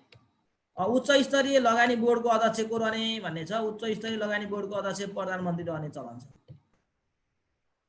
औद्योगिक प्रवर्धन बोर्डको अध्यक्ष को रहने व्यवस्था छ भन्दा उद्योग मन्त्री है, उद्योग मन्त्री। अब नो पे, काम गरे भने पैसा पाउने, काम नगरे पनि पैसा नपाउने भने यो एउटा यस्तो खालको नीति लिएर आइएको थियो। यो नीति चाहिँ केसँग सम्बन्धित छ भनेर सोध्न सक्छ। यो नीति भनेको औद्योगिक नीति 2067 सँग सम्बन्धित छ। औद्योगिक नीति 2067 सँग सम्बन्धित नीति हो है। अब कुरा गरौँ उद्योग सम्बन्धी महत्त्वपूर्ण गतिविधिहरू। यो चाहिँ मैले 67 भन्छु मात्रै, सुन्नु होला, हेर्नु होला है त। नेपालमा औद्योगिक परिषदको गठन 1993 मा भयो। 1994 मा नेपाल ब्याङ्क लिमिटेड कार्तिक 30 गते स्थापना भयो। 1995 मा जुद्ध म्याच फ्याक्ट्रीको स्थापना भयो।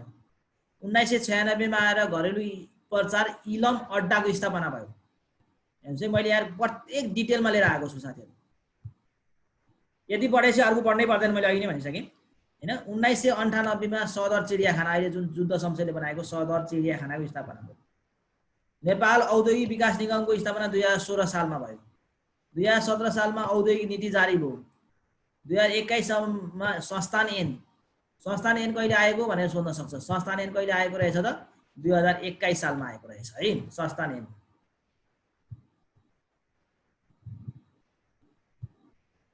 त्यसपछि 2022 मा चाहिँ औद्योगिक गणना सुरुवात भएको 5-5 वर्षमा। 29 मा आएर औद्योगिक परिषदको स्थापना भयो मङ्सिर 9 गते है। उद्योग परिषदको स्थापना, सोही दिनलाई उद्योग दिवस मनाउने भनेर 29 हामीले यसरी चाहिँ सुरुवात भयो है। अब 2040 सालमा नेपाल स्टक एक्सचेन्ज नेप्से। 2048 सालमा नेपाल उद्योग वाणिज्य सङ्घको स्थापना। 49 मा औद्योगिक व्यवसाय ऐन। 2067 मा नयाँ औद्योगिक नीतिको घोषणा। भनेको उद्योग सम्बन्धी सम्पूर्ण गतिविधि तपाईँले यही टेबलमा पाउनुहुन्छ। मैले अहिले जति पनि कुराकानी गरेँ यो टेबलमा मैले मिति मात्रै राखेको छु। यो मिति चाहिँ तपाईँले नोटमा हेर्नु होला।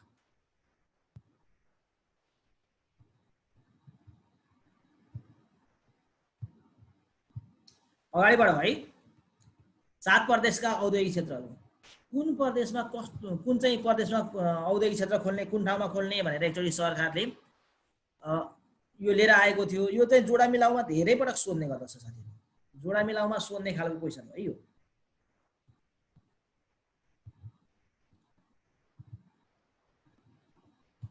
प्रदेश नम्बर 1 मा झापाको दमकमा चाहिँ औद्योगिक क्षेत्र। प्रदेश नम्बर 2 मा सर्लाहीको मूर्तिया भन्ने ठाउँमा, साथीहरूलाई थाहा छ त्यो सर्लाहीको मूर्तिया भन्ने ठाउँ। बागमती प्रदेशमा मकवानपुरको मयूरधाप भन्ने ठाउँमा। बागमती प्रदेश भनेको यही हेटौडाको मकवानपुरको चाहिँ मयूरधाप। त्यसै गण्डकी प्रदेशमा गोर्खाको च्याङ्गली भन्ने ठाउँमा। प्रदेश नम्बर 5 मा दाङको लक्ष्मीपुरमा। प्रदेश नम्बर 5 भनेको अहिले लुम्बिनी प्रदेश है, यसलाई लुम्बिनी प्रदेश भन्नु होला। अहिले नामाङ्कन भइसकेको छ लुम्बिनी प्रदेश। त्यसपछि कर्णाली प्रदेशमा सुर्खेतको साटाखानी। सुदूरपश्चिम प्रदेशमा कैलालीको लम्की। यी ठाउँमा औद्योगिक क्षेत्रहरू अहिले चाहिँ विभिन्न औद्योगिक क्षेत्र, अहिले हामी नेपालमा कतिवटा औद्योगिक क्षेत्र छन्, कहाँ छन्, कहिले स्थापना भए, कसले सहयोग गरे भन्ने कुरा अहिले एकछिनमा पढ्छौँ। अहिले मैले भन्न खोजेको अब औद्योगिक क्षेत्र चाहिँ नेपाल सरकारले कहाँ खोल्न खोज्दैछ त त्यसको बारेमा कुराकानी गर्ने।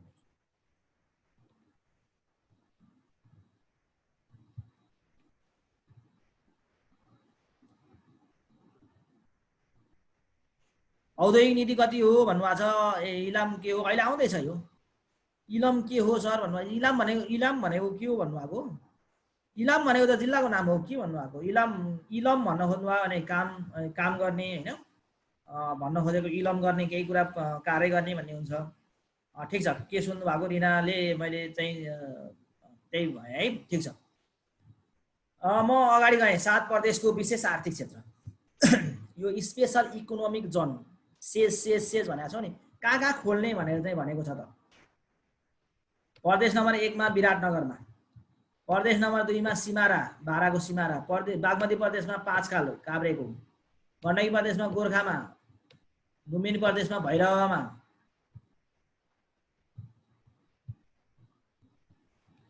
कर्णाली प्रदेशमा जुम्लामा र सुदूरपश्चिममा धनगढीमा चाहिँ विशेष आर्थिक क्षेत्र खोल्ने भनेर सरकारले भनेको छ है।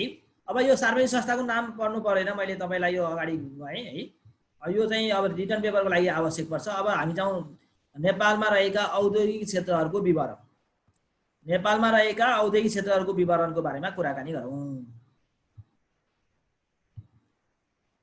अब हाल नेपालमा रहेका औद्योगिक क्षेत्र कुन हुन् त, कुन सञ्चालनमा छ, कुन छैन, एउटा मात्रै छैन, त्यो पनि हामी कुराकानी गर्छौँ है।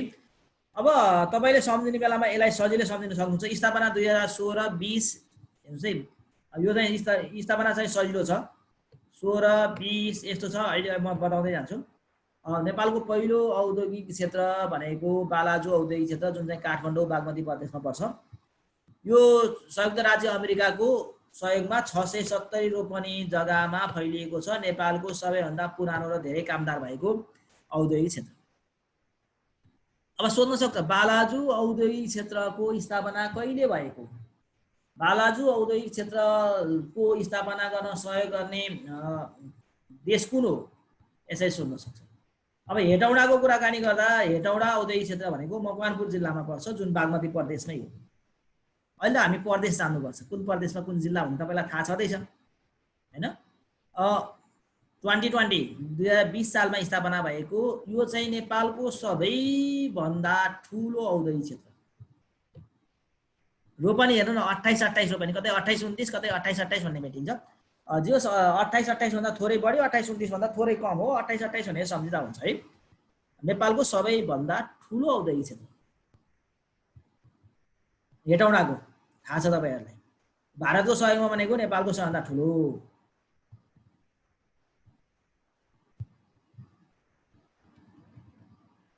ल म अगाडि बढेँ है त।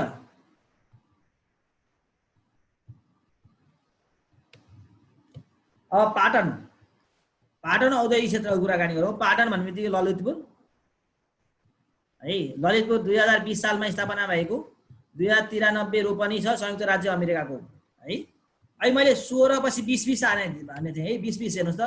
अब 29, 30, 31, 32, 29, 30, 31, 32, त्यसपछि 3-3, 32 मा 3 35, 35 मा 3 38, 38 मा 3 41, 41 मा 3 44, यसरी चाहिँ पहिला 1-1 को फरकमा अनि 3-3 को फरकमा चाहिँ आउँछ। यो तपाईले सजिलै सम्झन सक्नुहुन्छ। धरान भनेको सुनसरीमा परिहाल्यो, भारतको सहयोगमा। नेपालगञ्ज बाँकेमा पर्छ, लुम्बिनी प्रदेश। पोखरा कास्कीमा पर्छ हैन, गण्डकी प्रदेश। बुटोल चाहिँ औद्योगिक क्षेत्र रूपन्देही जिल्लामा है। भक्तपुर औद्योगिक क्षेत्र 35 सालमा भक्तपुर जिल्लामै पर्छ। वीरेन्द्रनगर सुर्खेतमा पर्छ। धनकुटामै परिहाल्यो हैन। प्रदेश नम्बर 1 2041 सालमा स्थापना भएको र हाल चाहिँ नेपालको सबैभन्दा सानो तर बन्द भएको, अहिले चाहिँ छैन। चलेकोमा सबभन्दा सानो भनेको अहिले भक्तपुर चाहिँ औद्योगिक क्षेत्र नै हो है। त्यसै गजेन्द्र नारायण सिंहलाई पहिला राजविराज औद्योगिक क्षेत्र भन्ने गरिन्थ्यो, सप्तरी जिल्लामा पर्छ। यो गजेन्द्र नारायण सिंह औद्योगिक क्षेत्र भन्ने गरिन्छ। ठीक छ, यो औद्योगिक क्षेत्रको बारेमा तपाईले जान्नुपर्छ है।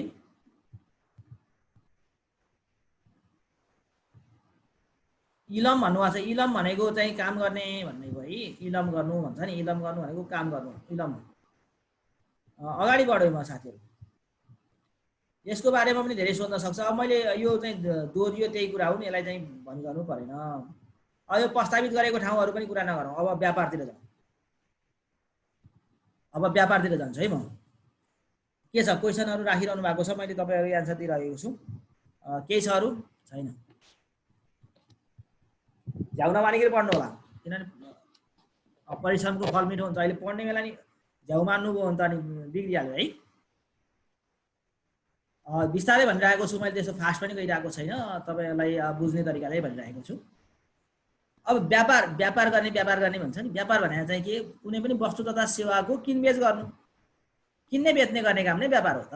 व्यापार भने अरू के ठुलो कुरो केही नै होइन होइन। व्यापार भने के रहेछ, किनबेच गर्नु, वस्तु तथा सेवाको विनिमय अथवा विनिमय गर्नु अथवा किनबेच गर्नु। अब नेपालमा अहिले पछिल्लो समय पालमको तेल होइन, पाम तेल चाहिँ सबभन्दा धेरै लैजाने भन्ने गरिन्छ, बेच्ने भन्ने गरिन्छ। त्यसरी धेरै बेच्नेमा गलैँचा पर्छ र धेरै किन्ने कुरामा नेपाली सबभन्दा धेरै किन्ने कुरामा पेट्रोलियम पदार्थ, डिजल इन्जिन, ग्यास होइन, यस्ता कुरा चाहिँ धेरै किन्छ नेपालले। अब व्यापार भन्ने बित्तिकै दुई किसिमको हुन्छ व्यापार, र आन्तरिक र बाह्य। आन्तरिक र बाह्य व्यापार है। नेपालको मुख्य व्यापार चाहिँ भारतसँग हुन्छ। नेपालको मुख्य व्यापार भारतसँग है, त्यो थाहा छँदैछ। नेपालले WTO वर्ल्ड ट्रेड अर्गनाइजेसनको सदस्य कहिले प्राप्त गर्यो भनेर सोच्छौँ। नेपालले WTO वर्ल्ड ट्रेड अर्गनाइजेसनको सदस्य 2004 अप्रिल 23 गते 147औं राष्ट्रको रूपमा है WTO को सदस्य। नेपालको कुन कुन ठाउँमा सुक्खा बन्दरगाह छ भन्दा बिबी भाइका है, नेपालको सुक्खा बन्दरगाह वीरगञ्ज, विराटनगर, भैरवा र काँकडभिट्टा। नेपालको सुक्खा बन्दरगाह भनेको कस्तो भने नेपालको त समुद्र छैन, नेपाल त भूपरिवेष्टित राष्ट्र हो।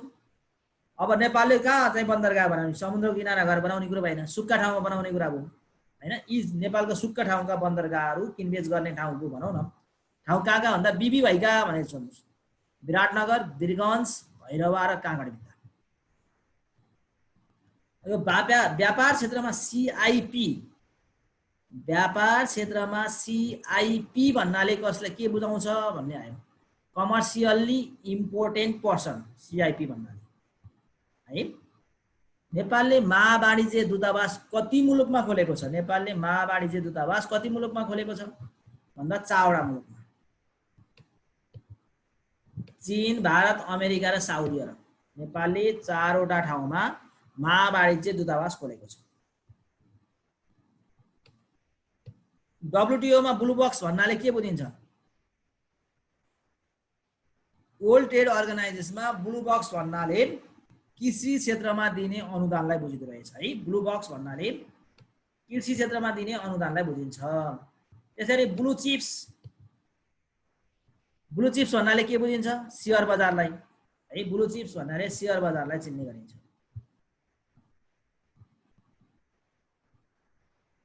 दूतावास भनेको के हो भन्नुभएको छ?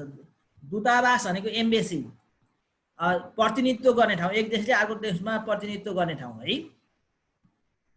औद्योगिक नीति कति भनौँ न भन्नुभएको छ। औद्योगिक नीति अहिले पछिल्लो समयको 67 है। औद्योगिक नीतिको बारेमा अहिले कुराकानी गरौँ। तपाईँले सोधेको क्वेसन मैले त्यसलाई डिटेलमा 49, 67 का सबै कुराहरू अहिले बताउँछु है म अहिले एकछिनमा। अहिले पछिल्लो समय आएको औद्योगिक नीतिको पनि हामी कुराकानी गरौँ। अहिले विगत 2071 सालमा मङ्सिर 2 गते अहिले नै भइसकेको थियो। नेपालको पहिलो सेज स्पेशल इकोनोमिक जोन भैरवामा खोलिएको छ है। नेपालले हालसम्म कति मुलुकसँग विपा सम्झौता गरेको छ भन्दा विपा सम्झौता गरेका देशहरू 6 मुलुक पुगेका छन्। नेपालले हालसम्म 6 वटा मुलुकसँग विपा सम्झौता गरेको छ है। कुन कुन देश भन्दा फ्रान्स, जर्मनी, बेलायत, मौरिसस, फिनल्यान्ड र भारत। यसलाई जनरल म्यानेजर F²B² भन्नु सम्झिन सक्नुहुन्छ है। जनरल म्यानेजर F²B² भनेर सम्झिन सक्नुहुन्छ। जर्मनी, फ्रान्स, बेलायत, मौरिसस, फिनल्यान्ड, भारत। सोध्छ है नेपालले विपा सम्झौता गरेका देश कति पुग्यो भनेर सोध्छ। यो चाहिँ हामीले जान्नै पर्छ। नेपालले विपा सम्झौता गरेका देशहरू 6 वटा देश छन् र अन्तिम देश कुन हो भनेर सोध्न सक्छ। अन्तिम देश भनेको भारत हो। भारतसँग कहिले गरियो भनेर सोध्न सक्छ। विक्रम सम्वत 2011 साल अक्टोबर 21। सम्झिनुलाई तपाईँले के गर्नुहोस्, 2011 हेर्नुहोस् है। 2011 यो 2011 अक्टोबर भनेको कति?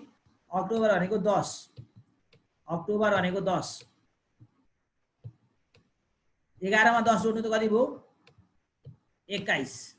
यसरी सम्झिनुहोस्, 2011 साल अक्टोबर 21 विपा सम्झौता यसरी जोडेर देखाएँ मैले है। ठिक छ।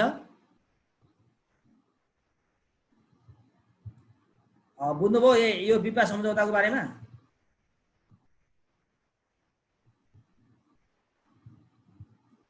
कि बुझ्नु भएन? मैले भन्न खोजेको यहाँ तपाईँलाई सम्झाउनलाई विपद सम्झाउनको लागि मैले यहाँ बोर्ड तपाईँलाई बोर्ड लिएर आएँ एकछिन। 2011 अक्टोबर भनेको भन्नुहोस् त, जनवरी फेब्रुअरी गरेर अक्टोबर भनेको 10 महिना 21 गते है, यसरी 21 तारिक के 2011 अक्टोबर 21 यो भारतसँग गरिएको है। भारत भनेको अन्तिम देश हो। भारतसँग गरिएको विपा सम्झौता यो 10 वर्षको लागि गरिएको थियो। कति वर्षको लागि भन्ने सोध्न सक्छ है। अब 10 वर्षको लागि गरिएको थियो। यो भारतसँग गरिएको विपा सम्झौतामा, भारतसँग गरिएको जुन विपा सम्झौता छ, यो नेपालको तर्फबाट अनिल कुमार झाले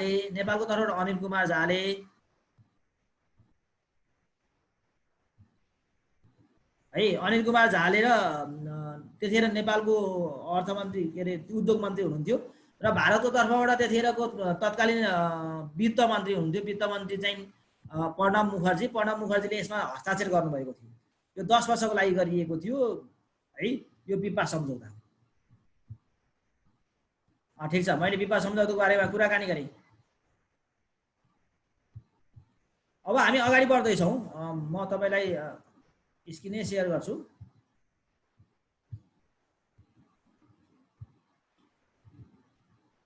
अब महावाणिज्य दूतावास कतिवटा देशमा खोलेको छ भन्नुभएको थियो। यहाँ 4वटा देश मैले यहाँ देखाइसकेको छु है। साथीले क्वेसन सोधेको यहीँ छ, त्यहीँ पढ्नु होला है। मैले भनिरहेको छु, तपाईँले पढ्नु पनि होला। अब म अगाडि बढेँ।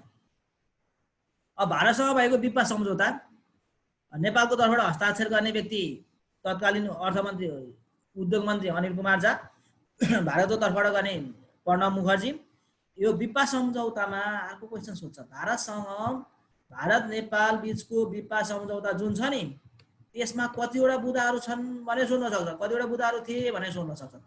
नेपाल र भारत बीच भएको विपा सम्झौता 16वटा बुदाहरू रहेका थिए। यो 10 वर्षको लागि गरिएको थियो है। हाल नेपालले कतिवटा देशसँग दोहोरो कर मुक्ति सम्झौता, एक ठाउँमा कर लिएर अर्को ठाउँमा लिन नपाइने के दोहोरो कर मुक्ति सम्झौता गरेको छ भन्ने क्वेसन। अहिले हाल नेपालले 11वटा मुलुकसँग दोहोरो कर मुक्ति सम्झौता गरेको छ। कुन कुन देश हेर्नुहोस् है त, यहाँ हेर्दै जानुहोस्। भारत, नर्वे, थाइल्यान्ड, श्रीलङ्का, मौरिसस, अस्ट्रिया, पाकिस्तान, चीन, दक्षिण कोरिया, कतार र बङ्गलादेश।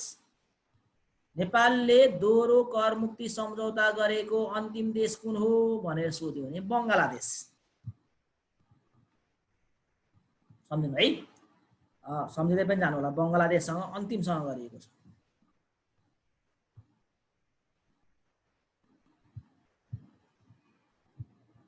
म अगाडि बढेँ है त। विश्व व्यापार सङ्गठन र नेपाल भन्ने तर्फ जान्छु। अब WTO को बारेमा पनि हामीले व्यापारको सन्दर्भमा WTO को बारेमा पनि जान्नुपर्छ है। यो पनि महत्त्वपूर्ण कुरा छ, त्यसकारण मैले यो महत्त्वपूर्ण कुरा चाहिँ तपाईलाई राखेँ। विश्व व्यापार सङ्गठन पहिला GATT भनेर खोलिएको थियो, जसको फुल फर्म पहिला GATT को स्थापना भनेर पहिला WTO हुनुभन्दा अगाडि यो संस्थाको नाम चाहिँ GATT भन्ने थियो है। जसको फुल फर्म के हुँदो रहेछ भन्दा general agreement on tariffs and trade. General agreement on tariffs and trade यसको फुल फर्म कहिलेकाहीँ सोध्न सक्छ। यसको पुरा रूप लेख्नुहोस्, के हो यस्तो के हो भनेर सोध्न सक्छ। एकदम सिरियसली चाहिँ जान्नुपर्छ। यो GATT भन्ने संस्था WTO मा परिणत भयो, कन्भर्ट गरियो। कहिले भनेर सोध्न सक्छ। सन् 1995 जनवरी 1 है, जनवरी 1 मा। अब यो WTO GATT बाट WTO बनाइयो। WTO को फुल फर्म के त भन्दाखेरि विश्व व्यापार सङ्गठन, वर्ल्ड ट्रेड अर्गनाइजेसन। यसको मुख्य कार्यालय कहाँ छ त भन्दा जेनेभामा छ, स्विजरल्यान्डको जेनेभामा छ है। प्राय जस्तो चाहिँ मुख्य कार्यालयहरू जेनेभामा हुने गर्दछन्। स्विजरल्यान्डको जेनेभामा धेरै मुख्य कार्यालयहरू छन्। त्यो मध्ये WTO को मुख्य कार्यालय पनि जेनेभामा छ, स्विजरल्यान्डको जेनेभामा है। अब WTO को स्थापनाका लागि विभिन्न वार्ताहरू भए। अब खोल्ने यो विभिन्न वार्ताहरू टेबल टकहरू भए। टेबल टक नभइकन चाहिँ यो चाहिँ स्थापना हुन सक्दैन। त्यो कारणले 8औं चरणसम्म चाहिँ वार्ता भयो, जसलाई उरुग्वे वार्ता भन्ने गरिन्छ। 8औं चरण है। सोध्छ कहिलेकाहीँ डब्ल्युटिओ को स्थापनाको लागि गरिएको 8औं चरणको वार्तालाई के भनिन्छ भने उरुग्वेमा भएको, उरुग्वे भन्ने देशमा भएको वार्ता हो। त्यसकारणले यसलाई उरुग्वे वार्ता भन्ने गरिन्छ। अब अफगानिस्तान, हाम्रो छिमेकी देश अफगानिस्तान है ले कहिले यो अन्तिम राष्ट्रको रूपमा भनौँ न 4 मा पनि पर्यो। 29 जुलाई 2016 जुलाई 29 मा 164औं, नेपाल चाहिँ 147औं राष्ट्र हो चाहिँ डब्ल्युटिओ को सदस्य पाउने। अफगानिस्तान कतिऔं राष्ट्र रहेछ? 1 2 3 गर्दै 164औं राष्ट्र रहेछ। डब्ल्युटिओ ले कुल व्यापारको 90% भाग गर्दछ। कुल व्यापारको 90%। नेपालले विश्व व्यापार संगठनको सदस्यताको लागि आवेदन कहिले दियो भन्दा 1989 मा दियो। 1979 मा नेपालले डब्ल्युटिओ को सदस्य हुन पाऊँ भनेर निवेदन दियो। तर बल्ल कहिले पायो? 2004 अप्रिल 23। अब यसलाई पनि सम्झिने तरिका छ। 2004 अप्रिल 23 लाई यसरी सम्झिनुस्। 2 3 4 4 यो भने के 23 4 भनेको जनवरी, फेब्रुअरी, मार्च, अप्रिल, यो 4 भनेको 2004 है। यो 4 2004, 2 3 4 4 भनेर सम्झिनुस्। 2004 अप्रिल 23 गते नेपालले डब्ल्युटिओ को सदस्य 147औं राष्ट्रको रूपमा प्राप्त गर्यो है। 147औं राष्ट्रको रूपमा प्राप्त गर्यो।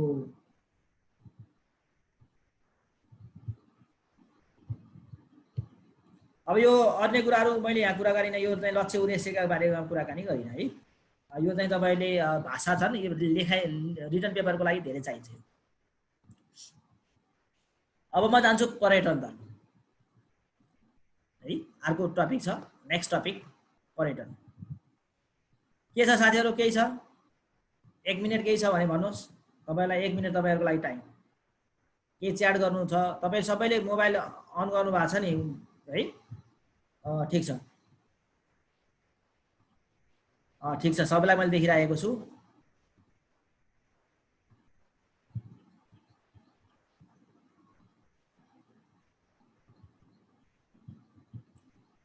ठीक छ ल।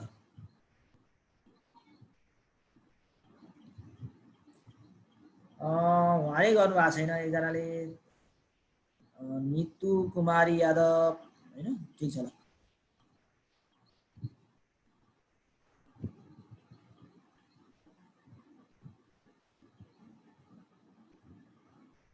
ल ठीक छ है। यहाँ के हो त, थोपा सिँचाइ भनेको के भन्दाखेरि आकाशबाट पानी पर्छ नि, आकाशबाट पानी पर्दाखेरि थोपा थोपा जुन चाहिँ पानी पर्छ त्यसलाई जम्मा गरेर गरिने सिँचाइ, इरिगेसनलाई थोपा सिँचाइ भनिन्छ हैन? त्यसपछि sir GM square F square भनेको यो त फुल फर्म हो। जीबाट जर्मनी, यामबाट मौरिसस, एफ स्क्वायर भनेको फिनल्यान्ड, फ्रान्स, यसरी चाहिँ त्यो चाहिँ मैले बेलायत, भारत भनेर चाहिँ फुल फर्म राखिदिएको। एफ स्क्वायर भनेको एफ दुईटा, बी स्क्वायर दुईटा। तपाईले नेपाल र अर्को देशसँग विवाद सम्झौता गरेका देशहरूलाई सम्झनालाई तपाईले general manager F square B square भनेर सम्झन सक्नुहुन्छ। GM F square B square भनेर तपाईलाई सम्झनको लागि मैले सूत्र बनाइदिएँ। पोनेटो भनेको अहिले कुरा गरिसक्यौँ नि हामीले, त दुईटा बीच क्रस गरेर बनेको चाहिँ चीज हो। महामारी चाहिँ कन्ट्रीहरू मैले अहिले भनिसकेको छु, त्यहाँ माथि छ, तपाईले नोट पनि पाउनुहुन्छ। अहिले मैले कुराकानी गरिसकेको छु है। ल अगाडि बढे म साथीहरु। सबैले क्यामेरा अन पनि गरिरहनु भएको छ, ठीक छ है। अब पर्यटनतिर कुराकानी गरौँ।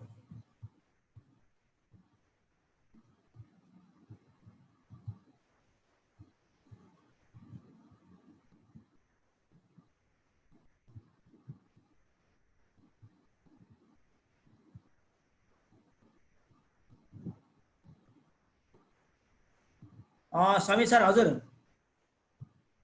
समीर सरले के भन्दै हुनुहुन्छ?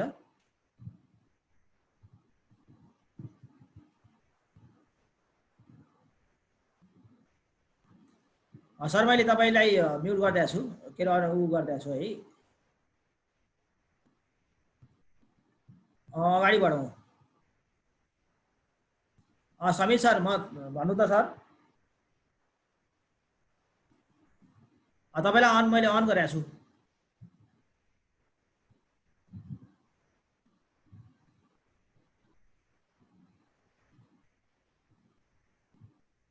आवाज आएन सर?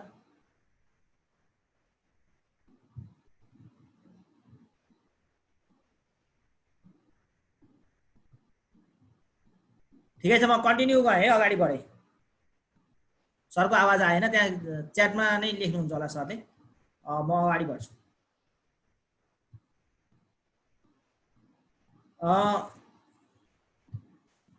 अब नेपाल आउने पहिलो पर्यटकबाट सुरु गरौँ। नेपाल आउने पहिलो पर्यटक हुन् सम्राट अशोक। नेपाल आउने पहिलो पर्यटक को हुन् भने सम्राट अशोक है। नेपालमा सर्वप्रथम पर्यटक नीति कहिले जारी गरियो भनेर सोध्न सक्छ। नेपालमा सर्वप्रथम पर्यटन नीति चाहिँ विक्रम सम्वत 2052 मा, विक्रम सम्वत 2052 मा नेपालमा पर्यटन नीतिको सुरुवात गरिएको। अब नेपालले कस्तो खालको नीति लिएको छ त नि, हुन्छ नि नीति लिने भन्ने कुराहरू हुन्छ नि। नेपालले कस्तो खालको पर्यटन नीति अवलम्बन गरेको छ भन्दाखेरि नेपालले खुला खालको यति पैसा तिर्नुपर्छ, यति गर्नुपर्छ भन्ने खालको कुनै पनि किसिमको नीति लिएको छैन। आऊ नेपाल आऊ, घुम्न आऊ भन्ने मात्रै खालको छ, त्यस्तो खालको। आज के भन्नु, समित सरले त्यहाँ लेख्दै हुनुहुन्छ, अहिले चाहिँ म हेरौँला है। नेपालमा पर्यटनको हाई सिजन भन्नाले अक्टोबर, लो सिजन भन्नाले नोभेम्बर, नर्मल सिजन भन्नाले फेब्रुअरी र अफ सिजन भन्नाले मार्चलाई बुझाउँछ है। यो नेपालको हाई सिजन, लो सिजन यो पनि सोध्न सक्छ।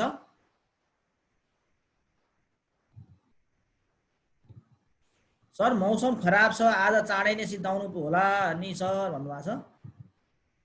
ठिक छ, मौसम खराब छ, आज चाँडै सिद्धाउनु होला, बत्ती जान सक्छ भन्नुभएको छ। ठिक छ, आज बत्ती जान पनि सक्छ। अहिले हामी चाँडै भन्दाले आज ठिकै छ। समित सरले के भन्दै हुनुहुन्छ, चाँडै सिद्धाउने भयो नि ठिकै छ, केही छैन। आज 2 घन्टा जति पढियो, भोलि 2 घन्टा जति पढाउँला, केही छैन त्यसलाई, होइन, समस्या भएन। यो अलि लामो टपिक पनि छ, त्यस कारणले हामी अलि चाहिँ पेलेर अलि अगाडि जानुपर्छ भन्ने हो, अलि छिटो गर्नुपर्छ भन्ने हो है। धेरै पनि छ।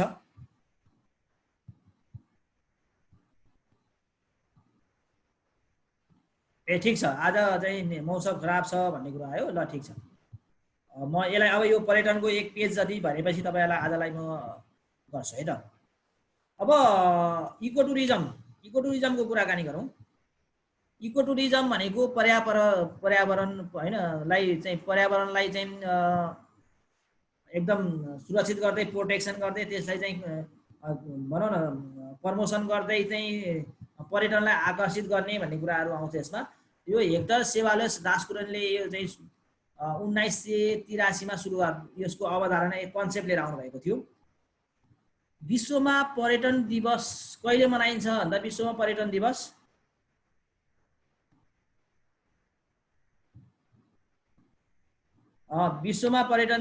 सेप्टेम्बर 27 है मा मनाइन्छ। विश्व पर्यटन दिवस 2020 को नारा, अहिले 21 को नारा त आइसकेको छैन, बिल्डिङ पिस भन्ने हो है। बिल्डिङ पिस, विश्व पर्यटन दिवस 2020 को नारा के हो भन्दा नेपालले 2020 भिजिट इयर चाहिँ लागू गर्न खोजेको थियो, तर के गर्नु भन्दा कोरोना कोभिड-19 ले गर्दा चाहिँ नेपालमा पनि भ्रमण दिवस चाहिँ मनाउन सकिएन हैन। नेपालमा पहिलो ग्रामीण पर्यटकीय गाउँ भनेर स्याङ्जाको सिरुबारीलाई पहिलो ग्रामीण पर्यटकीय गाउँको रूपमा चिनिन्छ।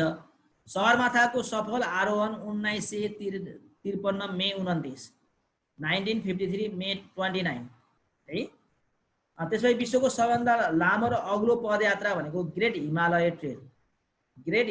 ट्रेल भनेको विश्वको सबभन्दा लामो र अग्लो है पदयात्रा। ग्रेट हिमालय ट्रेलको लम्बाइ चाहिँ 1700 किलोमिटर रहेको छ, 1700 किलोमिटर रहेको छ।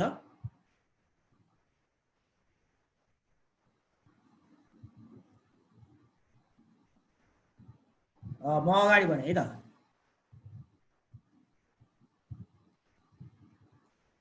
त्यसपछि नेपालमा एसियापछि कुन स्थानमा सबभन्दा धेरै पर्यटक आउँछन् भन्दाखेरि पश्चिम युरोपमा चाहिँ आउँछन् है। पश्चिम युरोपबाट चाहिँ नेपालमा, एसिया पहिला सबभन्दा धेरै भारतबाट आउँछन्, चीनबाट आउँछन्, त्यसपछि पश्चिम युरोपबाट नेपालमा धेरै पर्यटक आउँछन्। अहिले कुन कुनबाट आउँछन् भने भोलि हामी कुराकानी गरौँला। पर्यटन बोर्डको स्थापना 2055 साल पौष 16 गते भएको। कहिले भनेर सोध्न सक्छ। पर्यटन बोर्डको स्थापना 2055 साल पौष 16 गते। नेपालले नेपाल भ्रमण वर्ष 1998 मा मनायो। त्यसपछि पर्यटन वर्ष 2011 मनायो है। 1998 मा 5 लाख पर्यटक भित्राउने लक्ष्य लिएको थियो। 2011 मा 10 लाख पर्यटक भित्राउने लक्ष्य लिएको थियो र 2020 मा 20 लाख पर्यटक भित्राउने लक्ष्य लिएको थियो है। र फादर अफ होमस्टे का फादर भनेर क्याप्टेन रुद्रमान गुरुङलाई चिनिन्छ। पर्यटन वर्ष 2011 को नारा टुगेदर फर टुरिज्म, पर्यटनका लागि सँगसँगै। पर्यटन वर्ष 2011 मा 10 लाख पर्यटक भित्राउने लक्ष्य राखिएको थियो। नेपालको पर्यटन क्षेत्रको ब्रान्ड के हो भनेर सोध्यो भने naturally Nepal, once is not enough है। नेपालले गन्तव्य वर्ष 2002, 2003 मा मनायो, लुम्बिनी वर्ष 2012 मा मनायो। यो कुराहरू भए यी चाहिँ कहिले कहिले मनायो भनेर सोध्न सक्छ। मैले अब समीर सरलाई एकछिन हस्तान्तरण गरेँ। तपाईहरुलाई अब के छ, के कन्फ्युजन छ भने सोध्नु होला, नभए मैले डिटेलमै पढाइराखेको छु तपाईहरुलाई एकदमै फ्रुटफुल हुने तरिकाबाट, एकदमै बिस्तारै पनि नभनौँ, ठिकै तपाईहरुले बुझ्ने तरिकाले रफ्तारमा गइराखिएको छ। र यति कुरा जान्नुभयो भने तपाईहरुलाई आर्थिक यो अवस्थाबाट समस्या हुँदैन। हामी अब भोलि अरु यसलाई कन्टिन्यू गर्छौं। समीर सर, हजुरलाई मैले चाहिँ छोडे है एकछिन।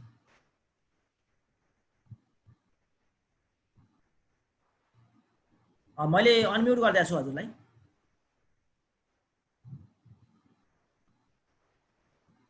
सर कति जानुभयो? राम्रो छ भन्नुभएको छ, ठिक छ है। नराम्रो त गर्ने कुरै भएन नि हैन समीर सर?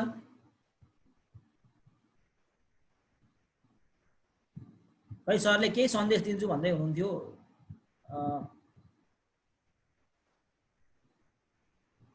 धेरै राम्रो छ भन्नुभएको छ, ठिक छ। ल समीर सरको अनम्युट मैले गरिदिएको थिएँ, फेरि म्युट गर। ल भएको छ है सर? ल आवाज आएन सर, एकचोटि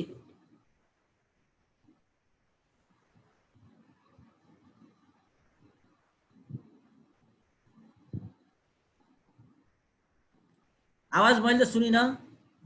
साथीहरुले सुन्नु भएको छ?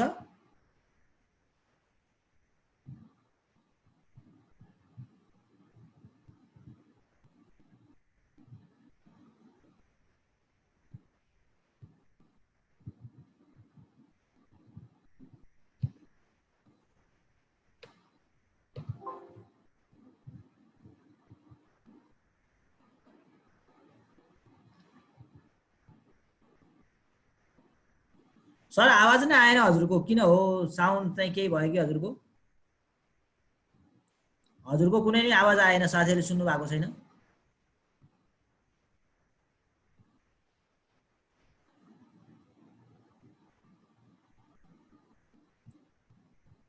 हजुरले च्याटमा लेखिदिनु पर्यो सर, आवाज आएन, नभए म यहाँ चाहिँ सन्देश दिउँला। पाउनै म त हजुरलाई होस्ट गरिदिन्छु, होस्ट बनाउँछु है। ल तपाईले त्यहाँ हेर्नुस् त, मैले होस्ट गराइदिएको छु सर। त्यहाँ साउन्ड चेक गर्नु त सर, मैले होस्ट गरिदिएको छु।